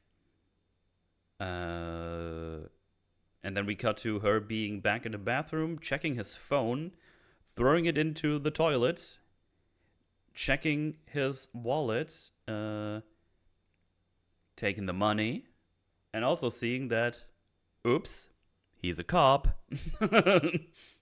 Yep. And yeah, that was my thought after the last chapter. It's like, oh, she's probably a killer, but she fucked with the wrong guy, be it like an old veteran or a cop or some military guy. And yeah, she sees the badge in his wallet and she's like, oh, damn. But she's not super concerned. She's like initially concerned and can't believe, it's like, oh, fuck, he's a cop. But then she's like, well, I guess I gotta kill him now, because that's what I do anyway. She also takes off her wig, so in case you're confused by the hair color. Yeah, she did not go dye her hair in the middle of chapter 2. Yes. It was a wig all along. Surprise. So yeah, she goes back onto the bed. He has the initials carved into his chest. He kind of looks at her. And I think this is where she says that she's the electric lady, right? Does she actually say? No, she says that I've never put them there before. Oh, that's the one. Yeah. I like the reveal that he's a cop, though, because it's like every criminal fucks up eventually. Yeah. And that was her moment of royally fucking up. So now she has to clean up her mess, and that's when the chase ensues. Yeah, because now she's about to stab him. But if you remember, he had his little sidearm on his leg, and he was able to grab it while she was on the toilet, and he just kind of gets it up and shoots off her ear. Yep. And now we know why her ear was injured. And he kind of he tries to shoot her more. He can't aim very well. He can barely hold up the gun. He's like, oh, fuck. And he shoots out the window, and that's it. Then you have this weird scene where the one guy next door is like, oh, what's going on? He's got a gun. Well, so do I. And that's it. I mean, it sets up the ending a little bit. It's like everyone in this area does have guns, so like the old people in particular. I'm just more like, apparently he doesn't really actually do anything. He just goes back inside. Honestly, yeah, well, I guess though, like when you see him like tied to the bed with initials carved into his chest, it would be pretty easy to be like, oh, okay, he's not the bad guy here. I mean, yeah, I Like, because know. my immediate thought would be like, I'm surprised this guy didn't just go into the next room and shoot the dude. Like, I mean, I was expecting him to go there and at least check it out. But if he's like tied up and like drugged out of his mind, it's probably like, oh, probably I should call the cops now. yeah, I mean, maybe he does. They just might not get there in time for him to like, do what the demon does next. Yeah, I mean, we have to assume that, but yeah, he just it seems like it's just a funny meme they put in here. It's like, well, so do I, and then he goes back inside. But yeah, she jumps out of the balcony, into like what I assume is like a doctor's office of some sorts or whatever, because there's like someone in a nurse outfit. It looks more like a hotel. It just Yeah. looks like maybe the nurse was staying there. Yeah, maybe. I was a little bit confused what this building actually is. But then he's like, "Can you help me, please?" Which is, by the way, the exact same thing she says to the old people in the farmland. It's her catchphrase. It's her catchphrase, her iconic catchphrase. Can you help me, please? We cut back to the guy in the room, the demon, and he just crawls off the bed, goes to the cocaine, and takes a whole lot of it. Yep. He's got to balance out that ketamine. Yeah, he's using it to counter the ketamine, which I guess that makes sense, like because cocaine is like a big upper, right? So that should probably yeah, but work. like, what would that do to your heart, man? I like, have no Good idea. things, bad stuff. It's yeah, you do not do this. Too don't late. try I this just at did. home. But I think like his whole thing, he's like, no, I need to get up and I need to get her. Like, Yeah. Yeah. I don't have a phone. I can't easily call for backup. And if I try to look for a phone, that might be enough time for her to get away to the point that I can't find her. So, like, I mean, that's what I was saying. I kind of like about his phone being gone, him like being in a situation where he's not thinking straight. Like, I mean, because he's on now two very, very powerful drugs. Yeah. And at least a lot of one of them. And yeah. He's thinking, well, I got to catch her because she's a super prolific serial killer that needs to be stopped. Also, she did something to me personally, and I'm pissed. Yeah. Also, like, I believe the last act of this movie is mostly enraging, watching, like, Willa Fitzgerald's character basically use the trust of the general public in believing women in these situations in order to abuse that and make them believe that she's the victim in the situation. Like, you're sitting there just like, oh, you didn't, you wouldn't, oh my god, you did. Like, it's so enraging, and just like, oh, after all that she's done in the movie, you're just like, oh, stop it right now. Yeah, the female cop, we'll get to that. Oh yeah. Yep. Like even then she runs in, can somebody please help me? Oh my god. Yeah. She's like half naked, you know what I mean? Obviously people are gonna assume that, she's probably got taken advantage of by a man somewhere or whatever, just because like that does happen a lot, but she's smart enough to use that to her advantage in order to get away with her crimes. It's very good camouflage. I mean, that's I guess that's what a good serial killer does. Use public perception and norms to fuck with people. I mean, that's what serial killer did in the past. Is they're like just been super. Oh, fuck. I've recently watched a lot of serial killer documentaries on Netflix because I wanted to, and I don't know which one it was, but he was like super liked in the community. But he had like 25 corpses beneath his house and buried around his property. It's like insane. God, what was the name of that? Hang on, I need to know now. This is gonna bother me otherwise. Netflix. It might have been Gacy. Yeah. Hang on, let me. No, He's Netflix. had about like 40 plus buried around his property, probably. Yeah, it was a lot.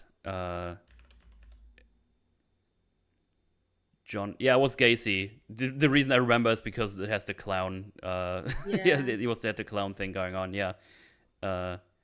Well, Yeah. hiding in plain sight is important for serial killers, just like the Mm-hmm. BTK killer. He was literally like the head of his church and stuff, and a prominent member in his community, and nobody suspected him.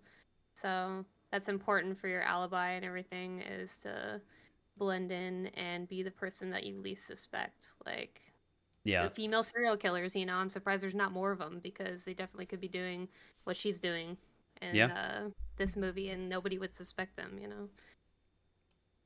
The Dead by Daylight clone killer is based on Gacy. Oh, really? Okay.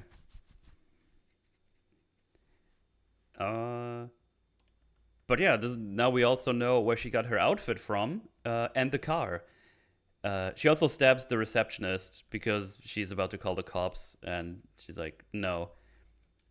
Also, the nurse lady is like, "Hey, call the cops." She's like, "No, I don't want to get involved." Which, like, that just sounded weird to me. Is that a reaction people have when someone needs your help, clearly, and then she's just like, "No, I don't want to call help because I don't want to get involved."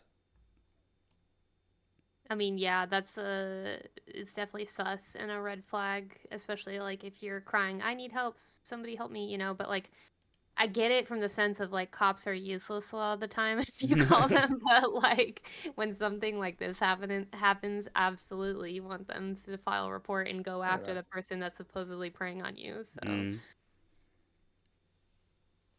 Mm. So, but yeah, she stabs the receptionist Jojo. and then tells the other one, I need your car. I need to borrow your car," she says, which is a interesting way to put it. And also take off all your clothes. Because that's the outfit she's been wearing, and this is where she got it from. And yeah, then now we go to chapter 3. We connect to chapter 3 here. And now we have the full context of what's been going on. He just wanted to hook up, had a nice little time. He's like, apparently he's like technically still married, but he's like he's in a divorce right now or something, if I remember that correctly. He's definitely still wearing a ring. I think they're probably like officially separated. Yeah, He something like mentioned that. something about them using different pantries for groceries too, or something like that. And it says keeps flip flopping back and forth, and turns out she is the big old serial killer, and he turns out to be a cop, and that's basically her undoing here, because she got in trouble now because he has a gun and she got shot, and now she needs to use her deceptiveness to get through all of this. And she does that quite a lot, and it's really annoying because she gets away with it up until the end. Mm-hmm. Yeah, she does get pretty far. Yeah. But yeah, now that we have all the chapters before, we actually go to, I guess you could call it the present chapter, I guess, if you will.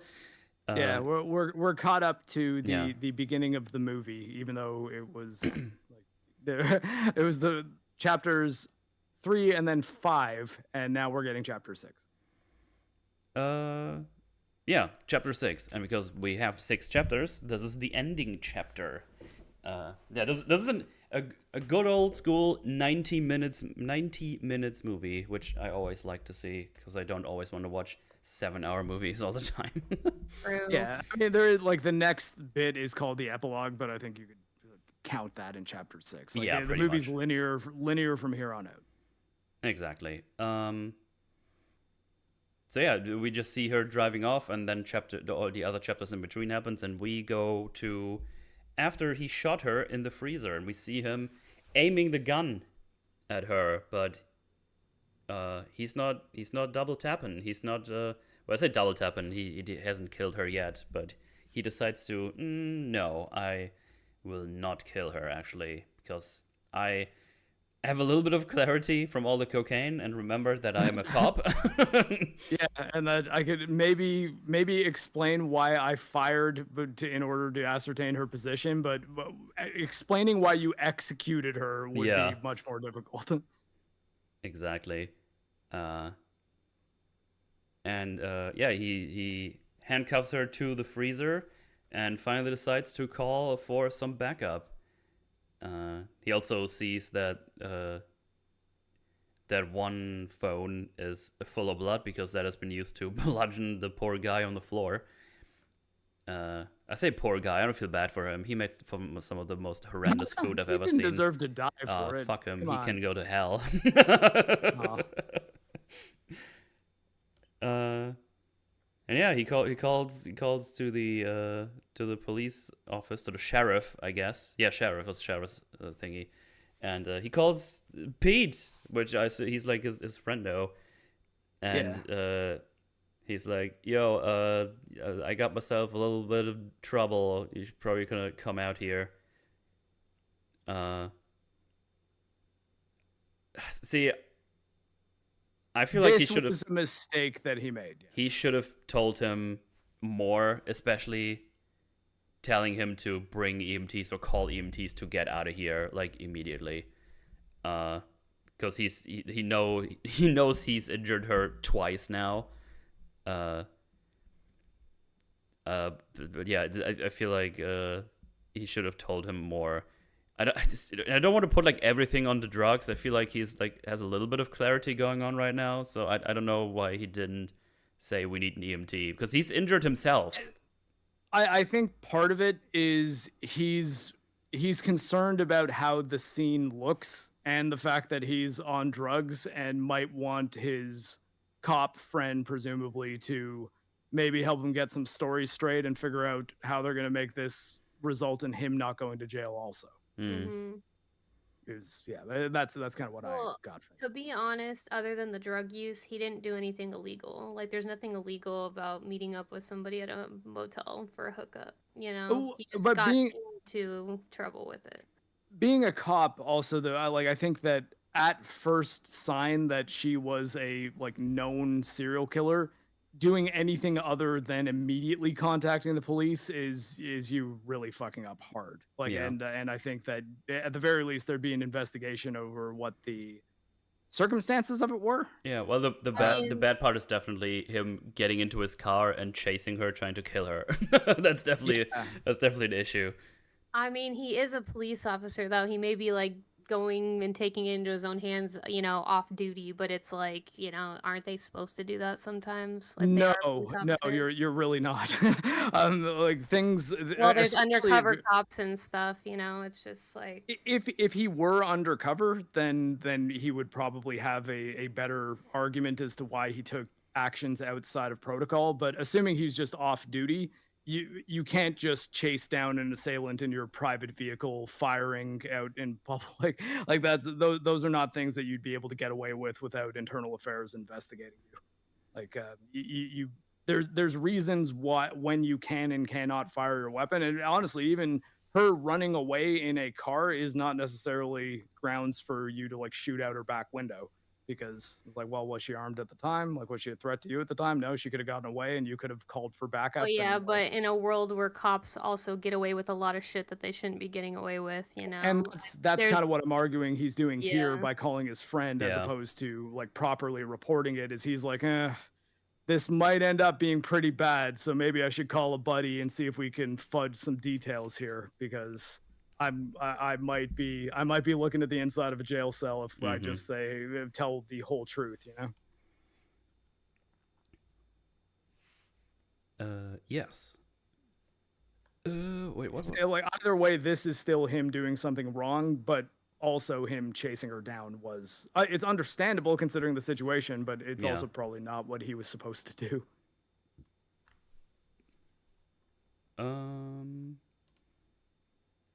But yeah, he goes back to the lady in the freezer, and she's just kind of propped up to the back, and she wonders why she isn't dead yet, and she figures like, oh, you couldn't do it even after all you've done to me, I've done to you, and points out it's like, oh, you're gonna get in trouble now.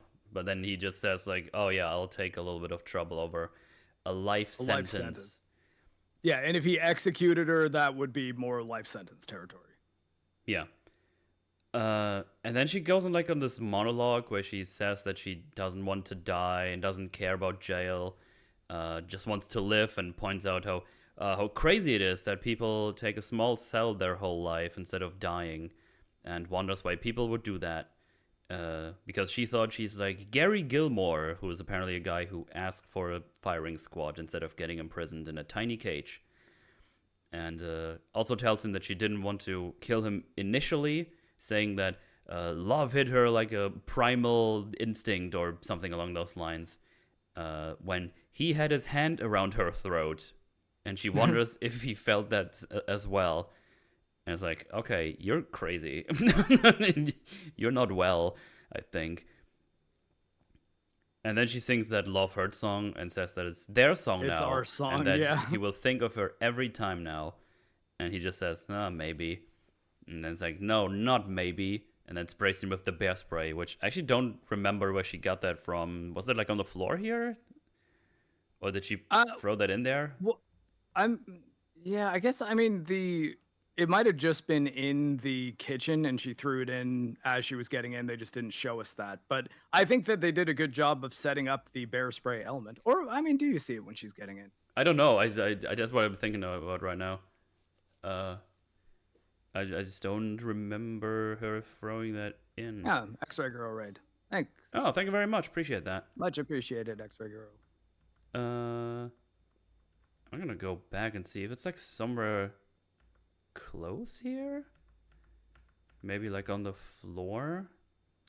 I don't see it here anywhere when she's like in the thing.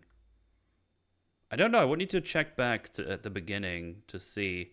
But it's been set up that it exists, the bear spray for sure. I was trying to figure out in my head when she grabbed it. I assume she grabbed that before she went inside, I think. Yeah, I mean, I don't remember if we see her getting the bear spray or not. But I believe it was in the kitchen with them when she was explaining what was going on. It's definitely not impossible that she has it. I was just wondering if you can see it anywhere or whatever, but I wouldn't need to. It's also one of those nice things on a rewatch, though, that in the "Can you help me, please" moment when you see the old lady with the bear spray, it like there's so much more weight to her holding that can because you know that it like ultimately is the demon's undoing. But yeah, then she just says not maybe and sprays him with that bear spray. He happens to stumble towards her, which is kind of unlucky for him, I guess. I don't know if he was trying to get it away from her, but I think he should have just walked away. she's would have been the better bet. But I mean, I've never been bear maced, but I imagine that nothing he was doing was entirely conscious. Like he was probably just moving, could not see. Might not have known what direction he was moving in, and it just worked out that he moved close enough to her that she could get one over on him. Give him the old chomp.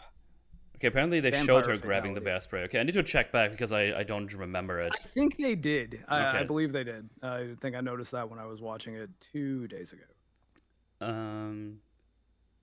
But yeah, she bites out a chunk of his fucking throat on the side, and he falls over and bleeds out and dies. Yeah, I mean, if you get that carotid artery with teeth, that'll kill somebody. Also, I don't know what these drugs do to your blood flow as well, so it's probably probably even worse than it would be. His heart's probably beating pretty fast, which would make you bleed faster. Though, I mean, if your carotid artery's severed, like you're not in a good spot. You don't have much time till you're at least passed out, and then there's got to be someone like me on hand to bandage and pack your neck wound. Which, God, well, let's just say I hope I never have to do that because I know how we do it, and it would not be pleasant for either of us. No, it's a lot of blood spraying out of your arteries there for sure. And we can't circumferentially wrap a bandage around your neck because so got to kind of go under the armpit. It's like under the other armpit. Right. Which means if you're wearing gear, that's gear we have to get off before we can functionally put a pressure bandage on your bleeding neck wound. Yeah, don't get hit in the neck if you're ever in a combat scenario, everybody. And yeah, she has like this whole piece of flesh in her mouth right now, and then she just spits it out and just kind of goes down and takes a breather, I guess. There's also music playing. It's like, can you see the waves or something? And we just see him bleed out. To be fair, like on the medical knowledge thing, Cosmic Vader's got a point.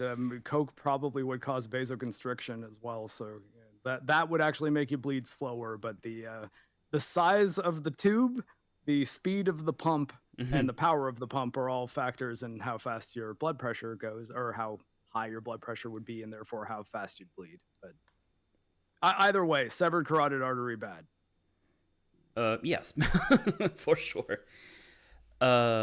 Okay, so question. What do we think about her monologue? Because, I mean, it's well acted and everything, don't get me wrong. But I hear it's the like... guy who would... No, because the guy who preferred a firing squad, or... Well, just it's like, oh, hey, isn't it crazy how people rather be caged all life instead of dying?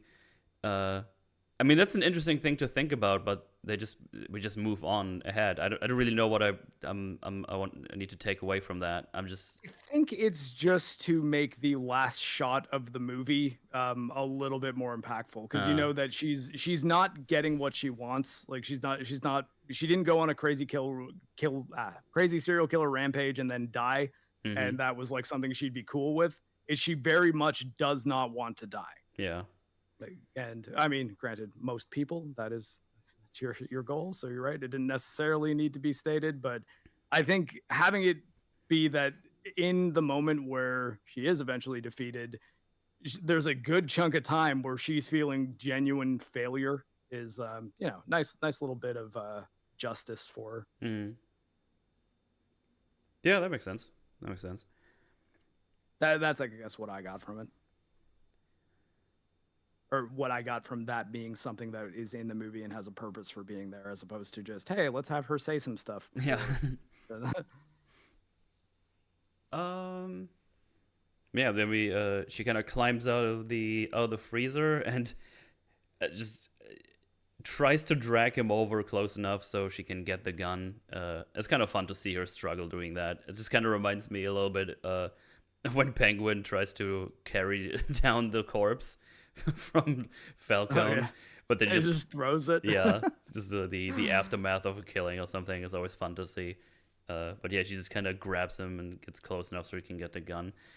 But it's much easier for her to drag a guy down a hotel balcony hallway when she's throwing her whole body weight into it than when she's on the ground and just kind of using one hand to pull a full adult male. Yeah. But the sheriffs arrive. It's like, oh shit, what are we doing now? This is going to be hard to explain. And she pulls down part of her pants.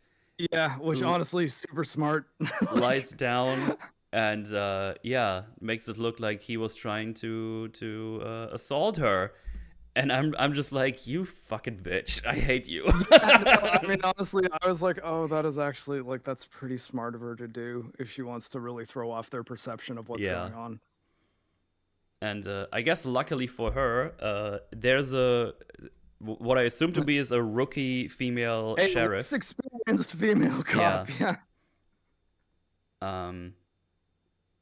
Because that helps her immensely. I mean, it will probably help her either way, but her being here helps her even more because of the whole emotional impact here.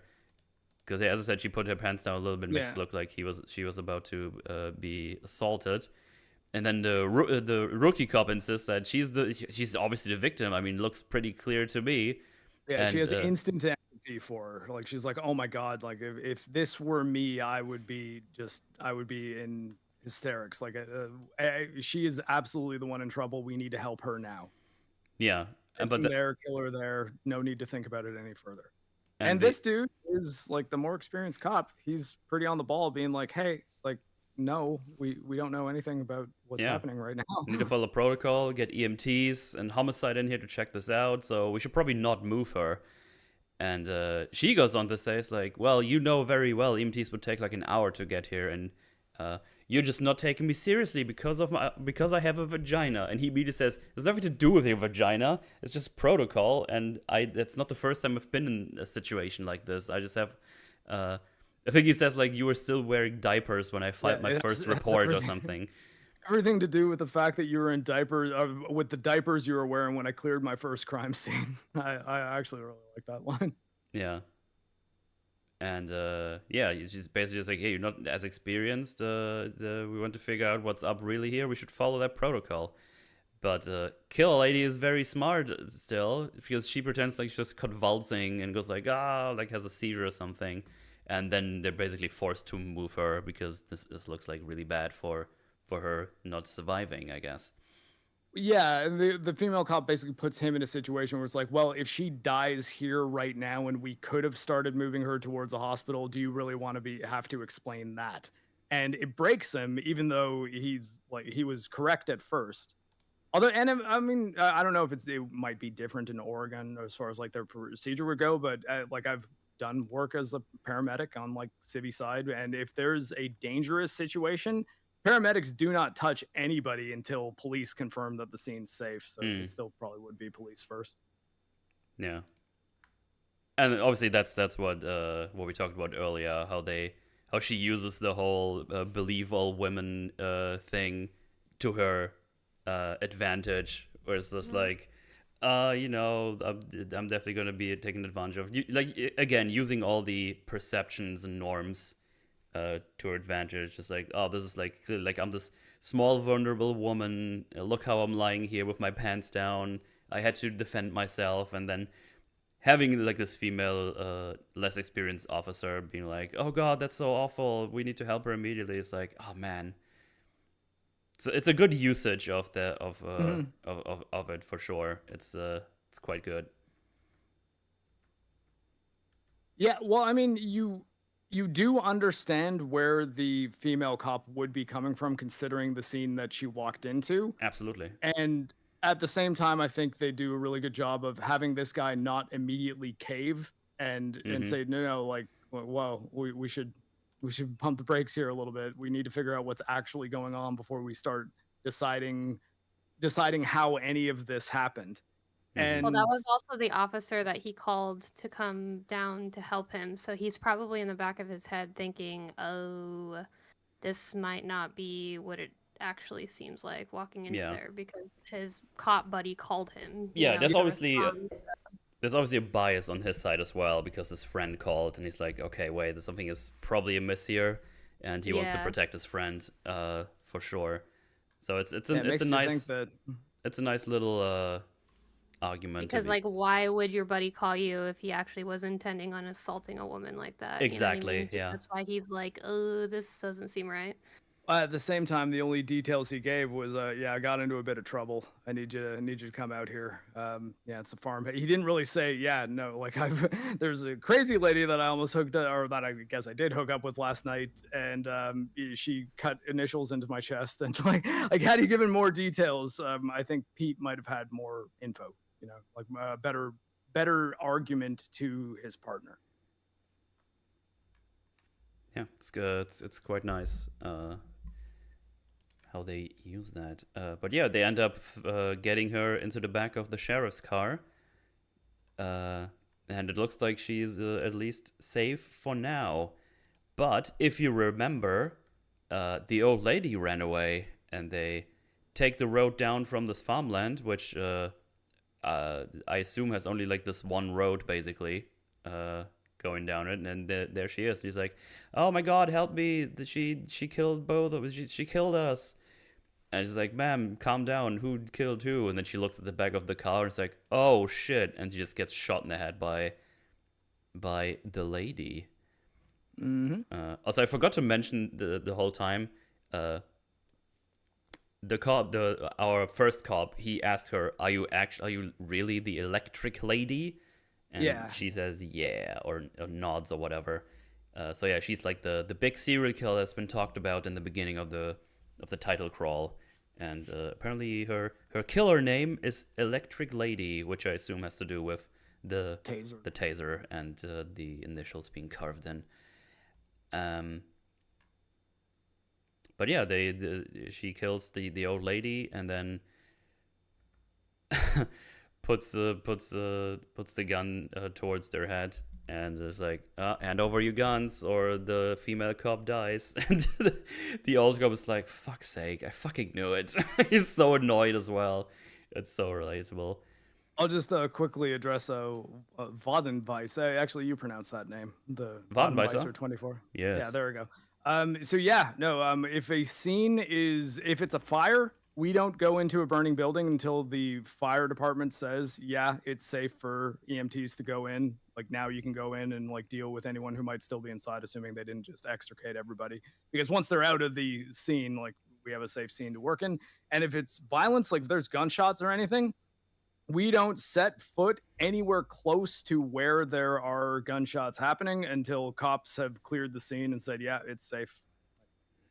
It's one of the reasons why like all emergency services workers know first aid, because they would apply the first medical response if it was still an unsafe scene, not just normal paramedics. Yeah, I think I've seen body cam YouTube videos where they react like an active shooting, and there's like people injured, but they carry them out and don't get like EMTs in because they don't know who the person is that's shooting and where they might be.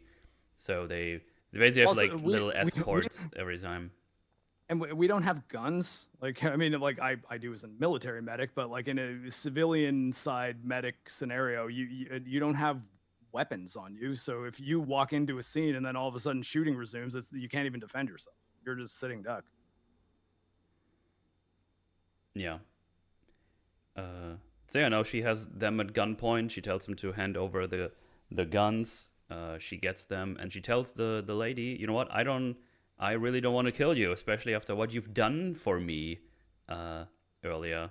And then tells her to get out of the car, and she's just trying to say like, hey, honey, you don't need to do this. If you just get yourself in, it's gonna be better for you. And it's like, I'm the electric lady, so you better get the fuck out.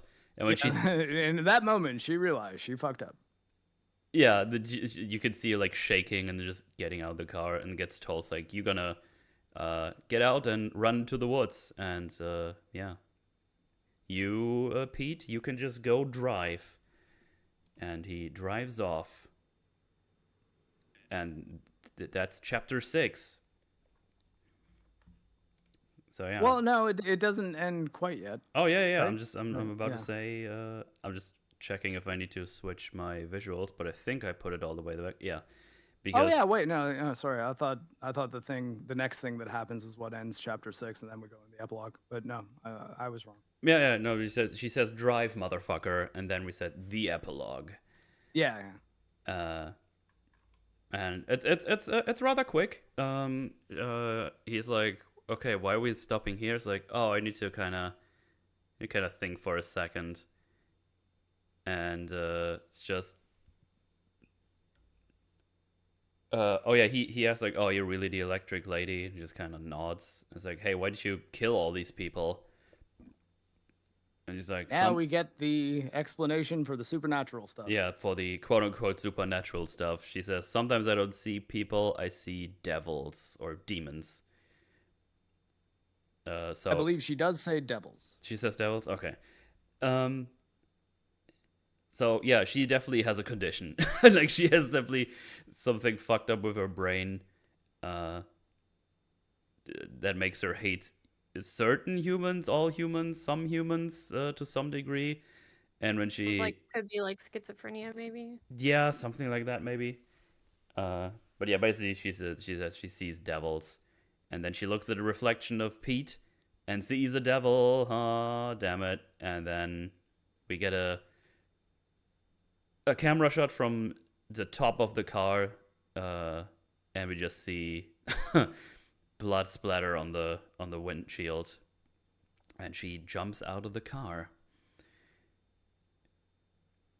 And yeah, she just kind of goes away, has a little puff of a cigarette, runs down the road and sees someone is there, and she immediately goes back into her, oh, I'm such a fragile, poor woman that has been abused, like goes onto her knees. And it's like, you stop that. I don't like you.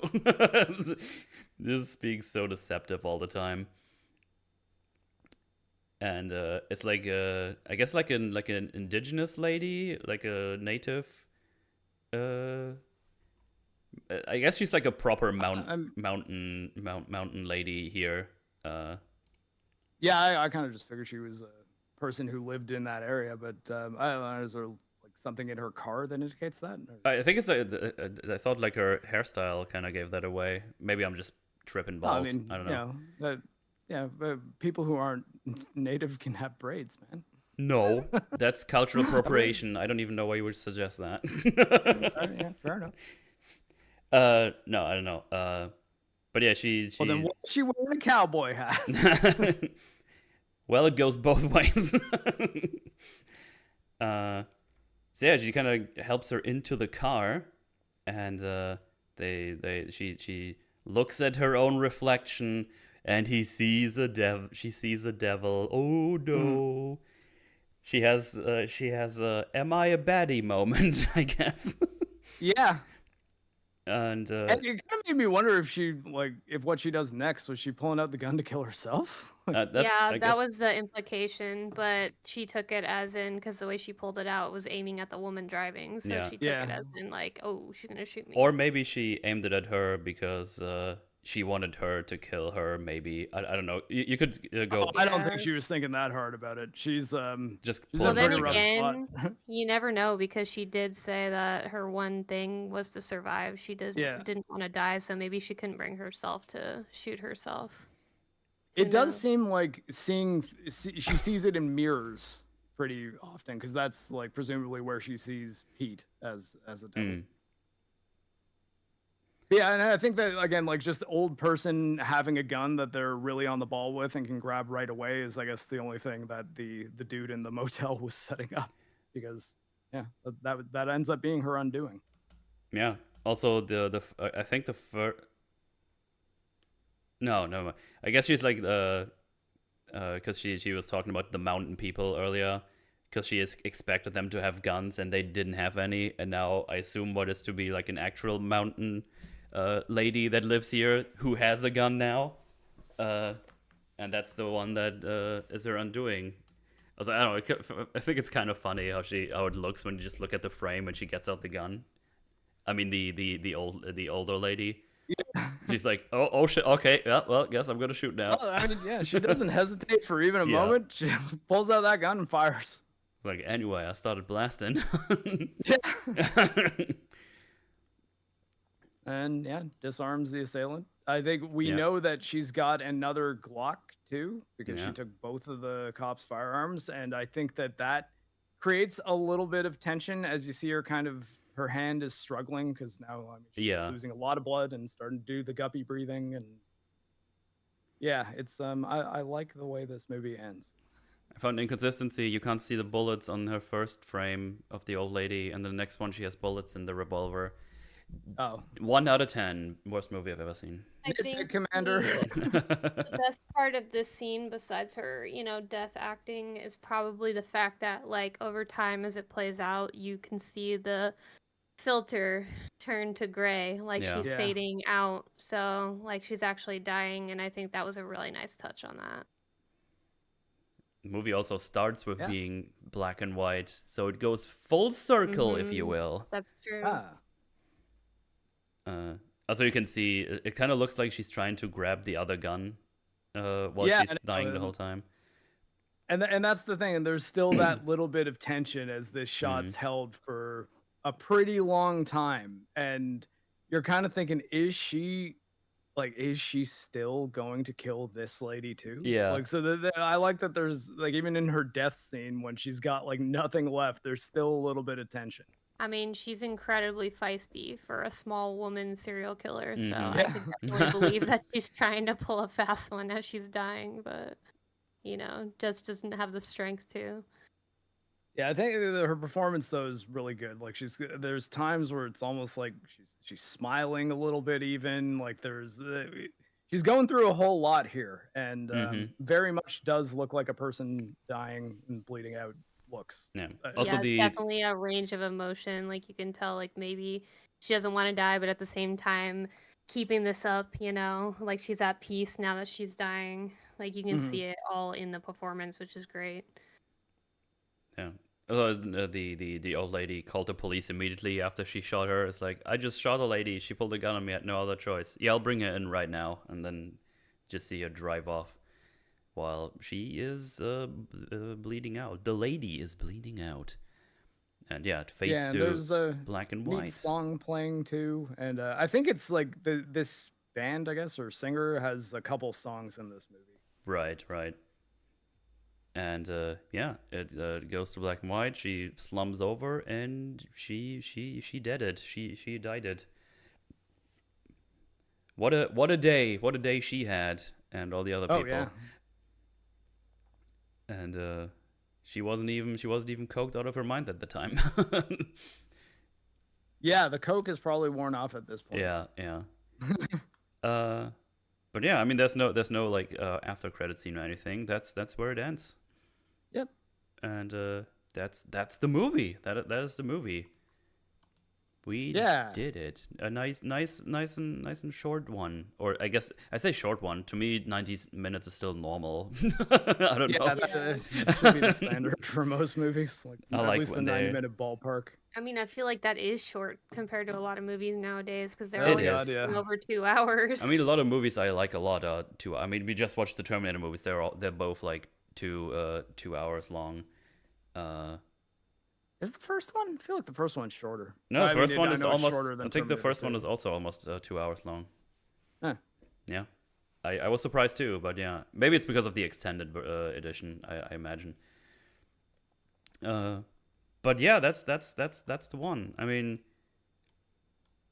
again, there's a lot of things I like about this movie. I legit don't know why this didn't click for me when I watched it. I just don't know, because there's a lot of things I appreciated. I have like a couple of issues here and there with some things, but overall, it's not bad.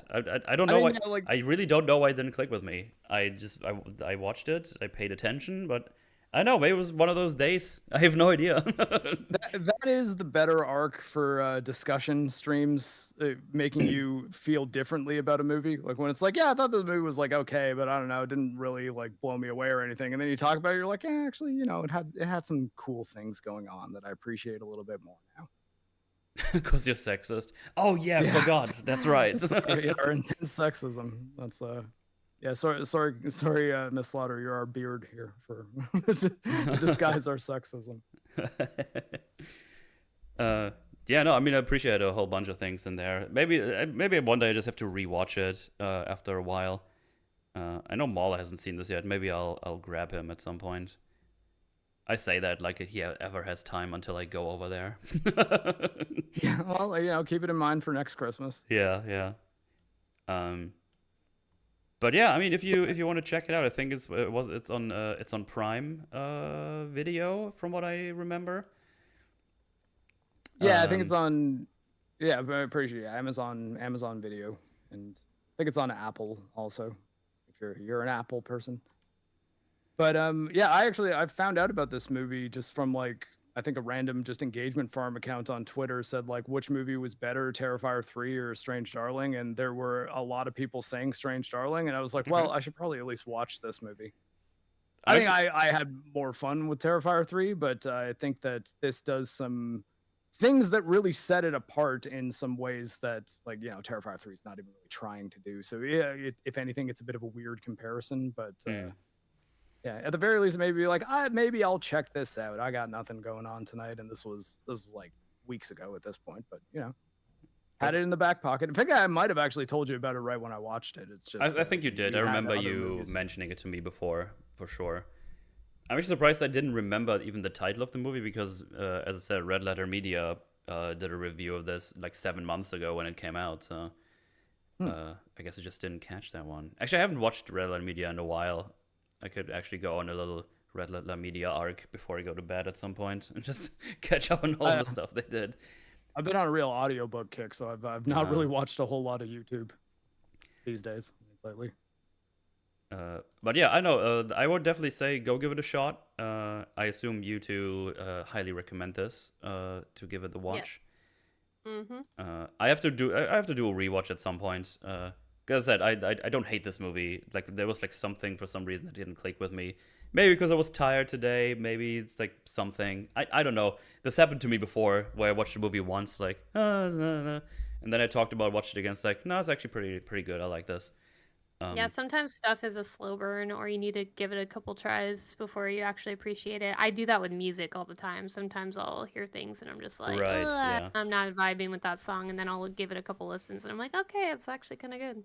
And sometimes there's just things that you know that are good, but you don't enjoy them. The Irishman. I remember watching The Irishman. I was so Actually, bored. not seen that. I was so bored with this movie. It's like 3 hours long, but there's nothing really wrong with it. I was just like, this is like, I just don't like this. It's like legitimately just like, yeah, there's nothing wrong with it, but it's just like, I don't care for it. That was me with the Denis Villeneuve Alien movie with God, what's the name of it? Amy Adams, or like I don't know, Arrival, The Arrival. I was like, yeah, I mean, I get that this movie's good and I see why people like it. It didn't really click with me. Oh, okay. But The Irishman is a slow burn that actually hurts. Oh, okay.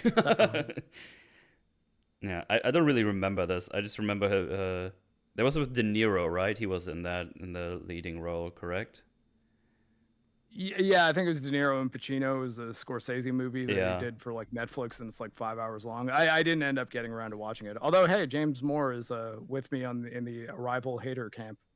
Oh, okay. And I didn't hate it. It's just like I was like, I don't know. Like people were like, "Oh God, this is the best alien encounter movie ever." I'm like, I don't know, it's okay. The Arrival. Is it called The Arrival or just Arrival? Well, it's not the one with Charlie Sheen. It's the Amy Adams, I think Jeremy Renner one. Jeremy Renner is the other guy in it, right?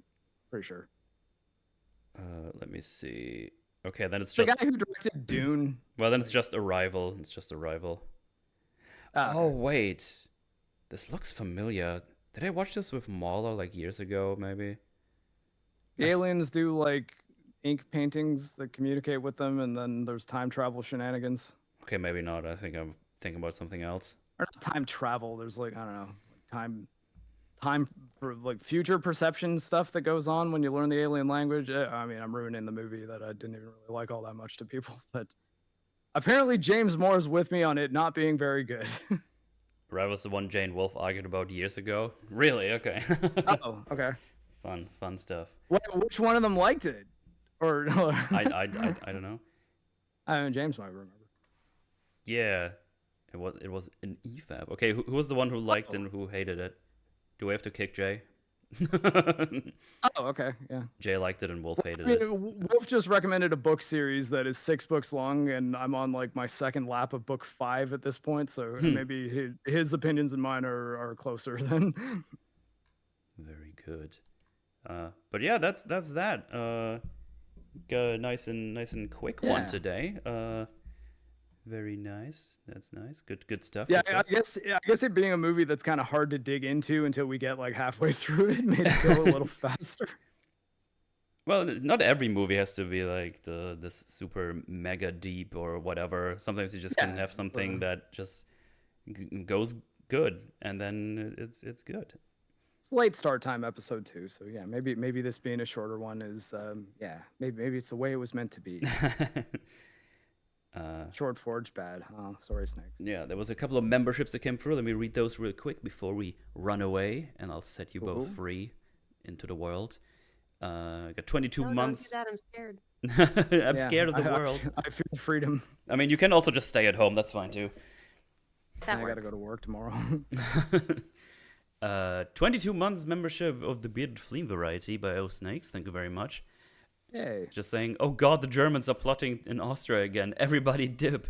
Yeah, we were 4 Germans in Austria, and they let us in and out.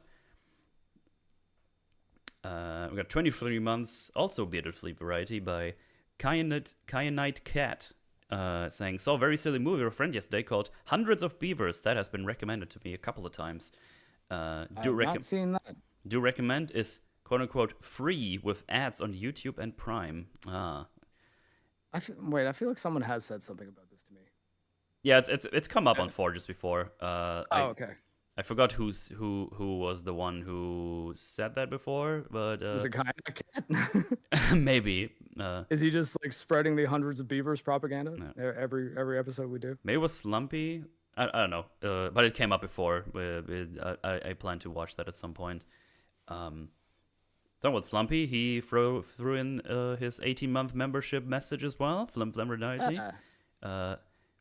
Metal, do a Red Letter Media style Wheel of the Worst to pick. That could be actually something. Gotta throw a bunch of bad movies on there. That could be something fun to do. Just put them on like a digital wheel. There's like websites where you can do that and just spin the wheel at the end of a forge. And then whichever one we get, we have to watch. Yeah. Well, I mean, we do have our list of member suggestions once. Although, wait, hold on. Is Captain America next week or is that the week after? That's a week after. Okay, good. That's gonna be fun for me. I guess.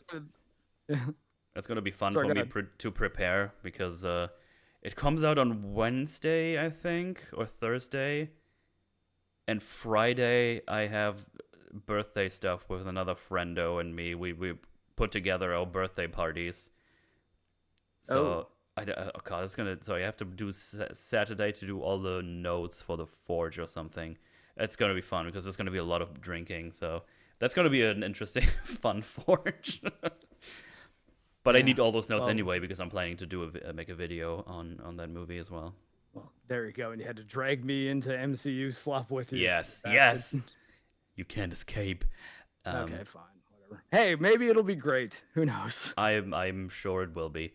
I also still have to rewatch Civil War, which I'm looking forward to. Civil War's awesome. I mean, there you go. You got. But I also want to watch the Falcon and Winter Soldier show because I've never seen that. Ooh. And I know it's not good. Not very good.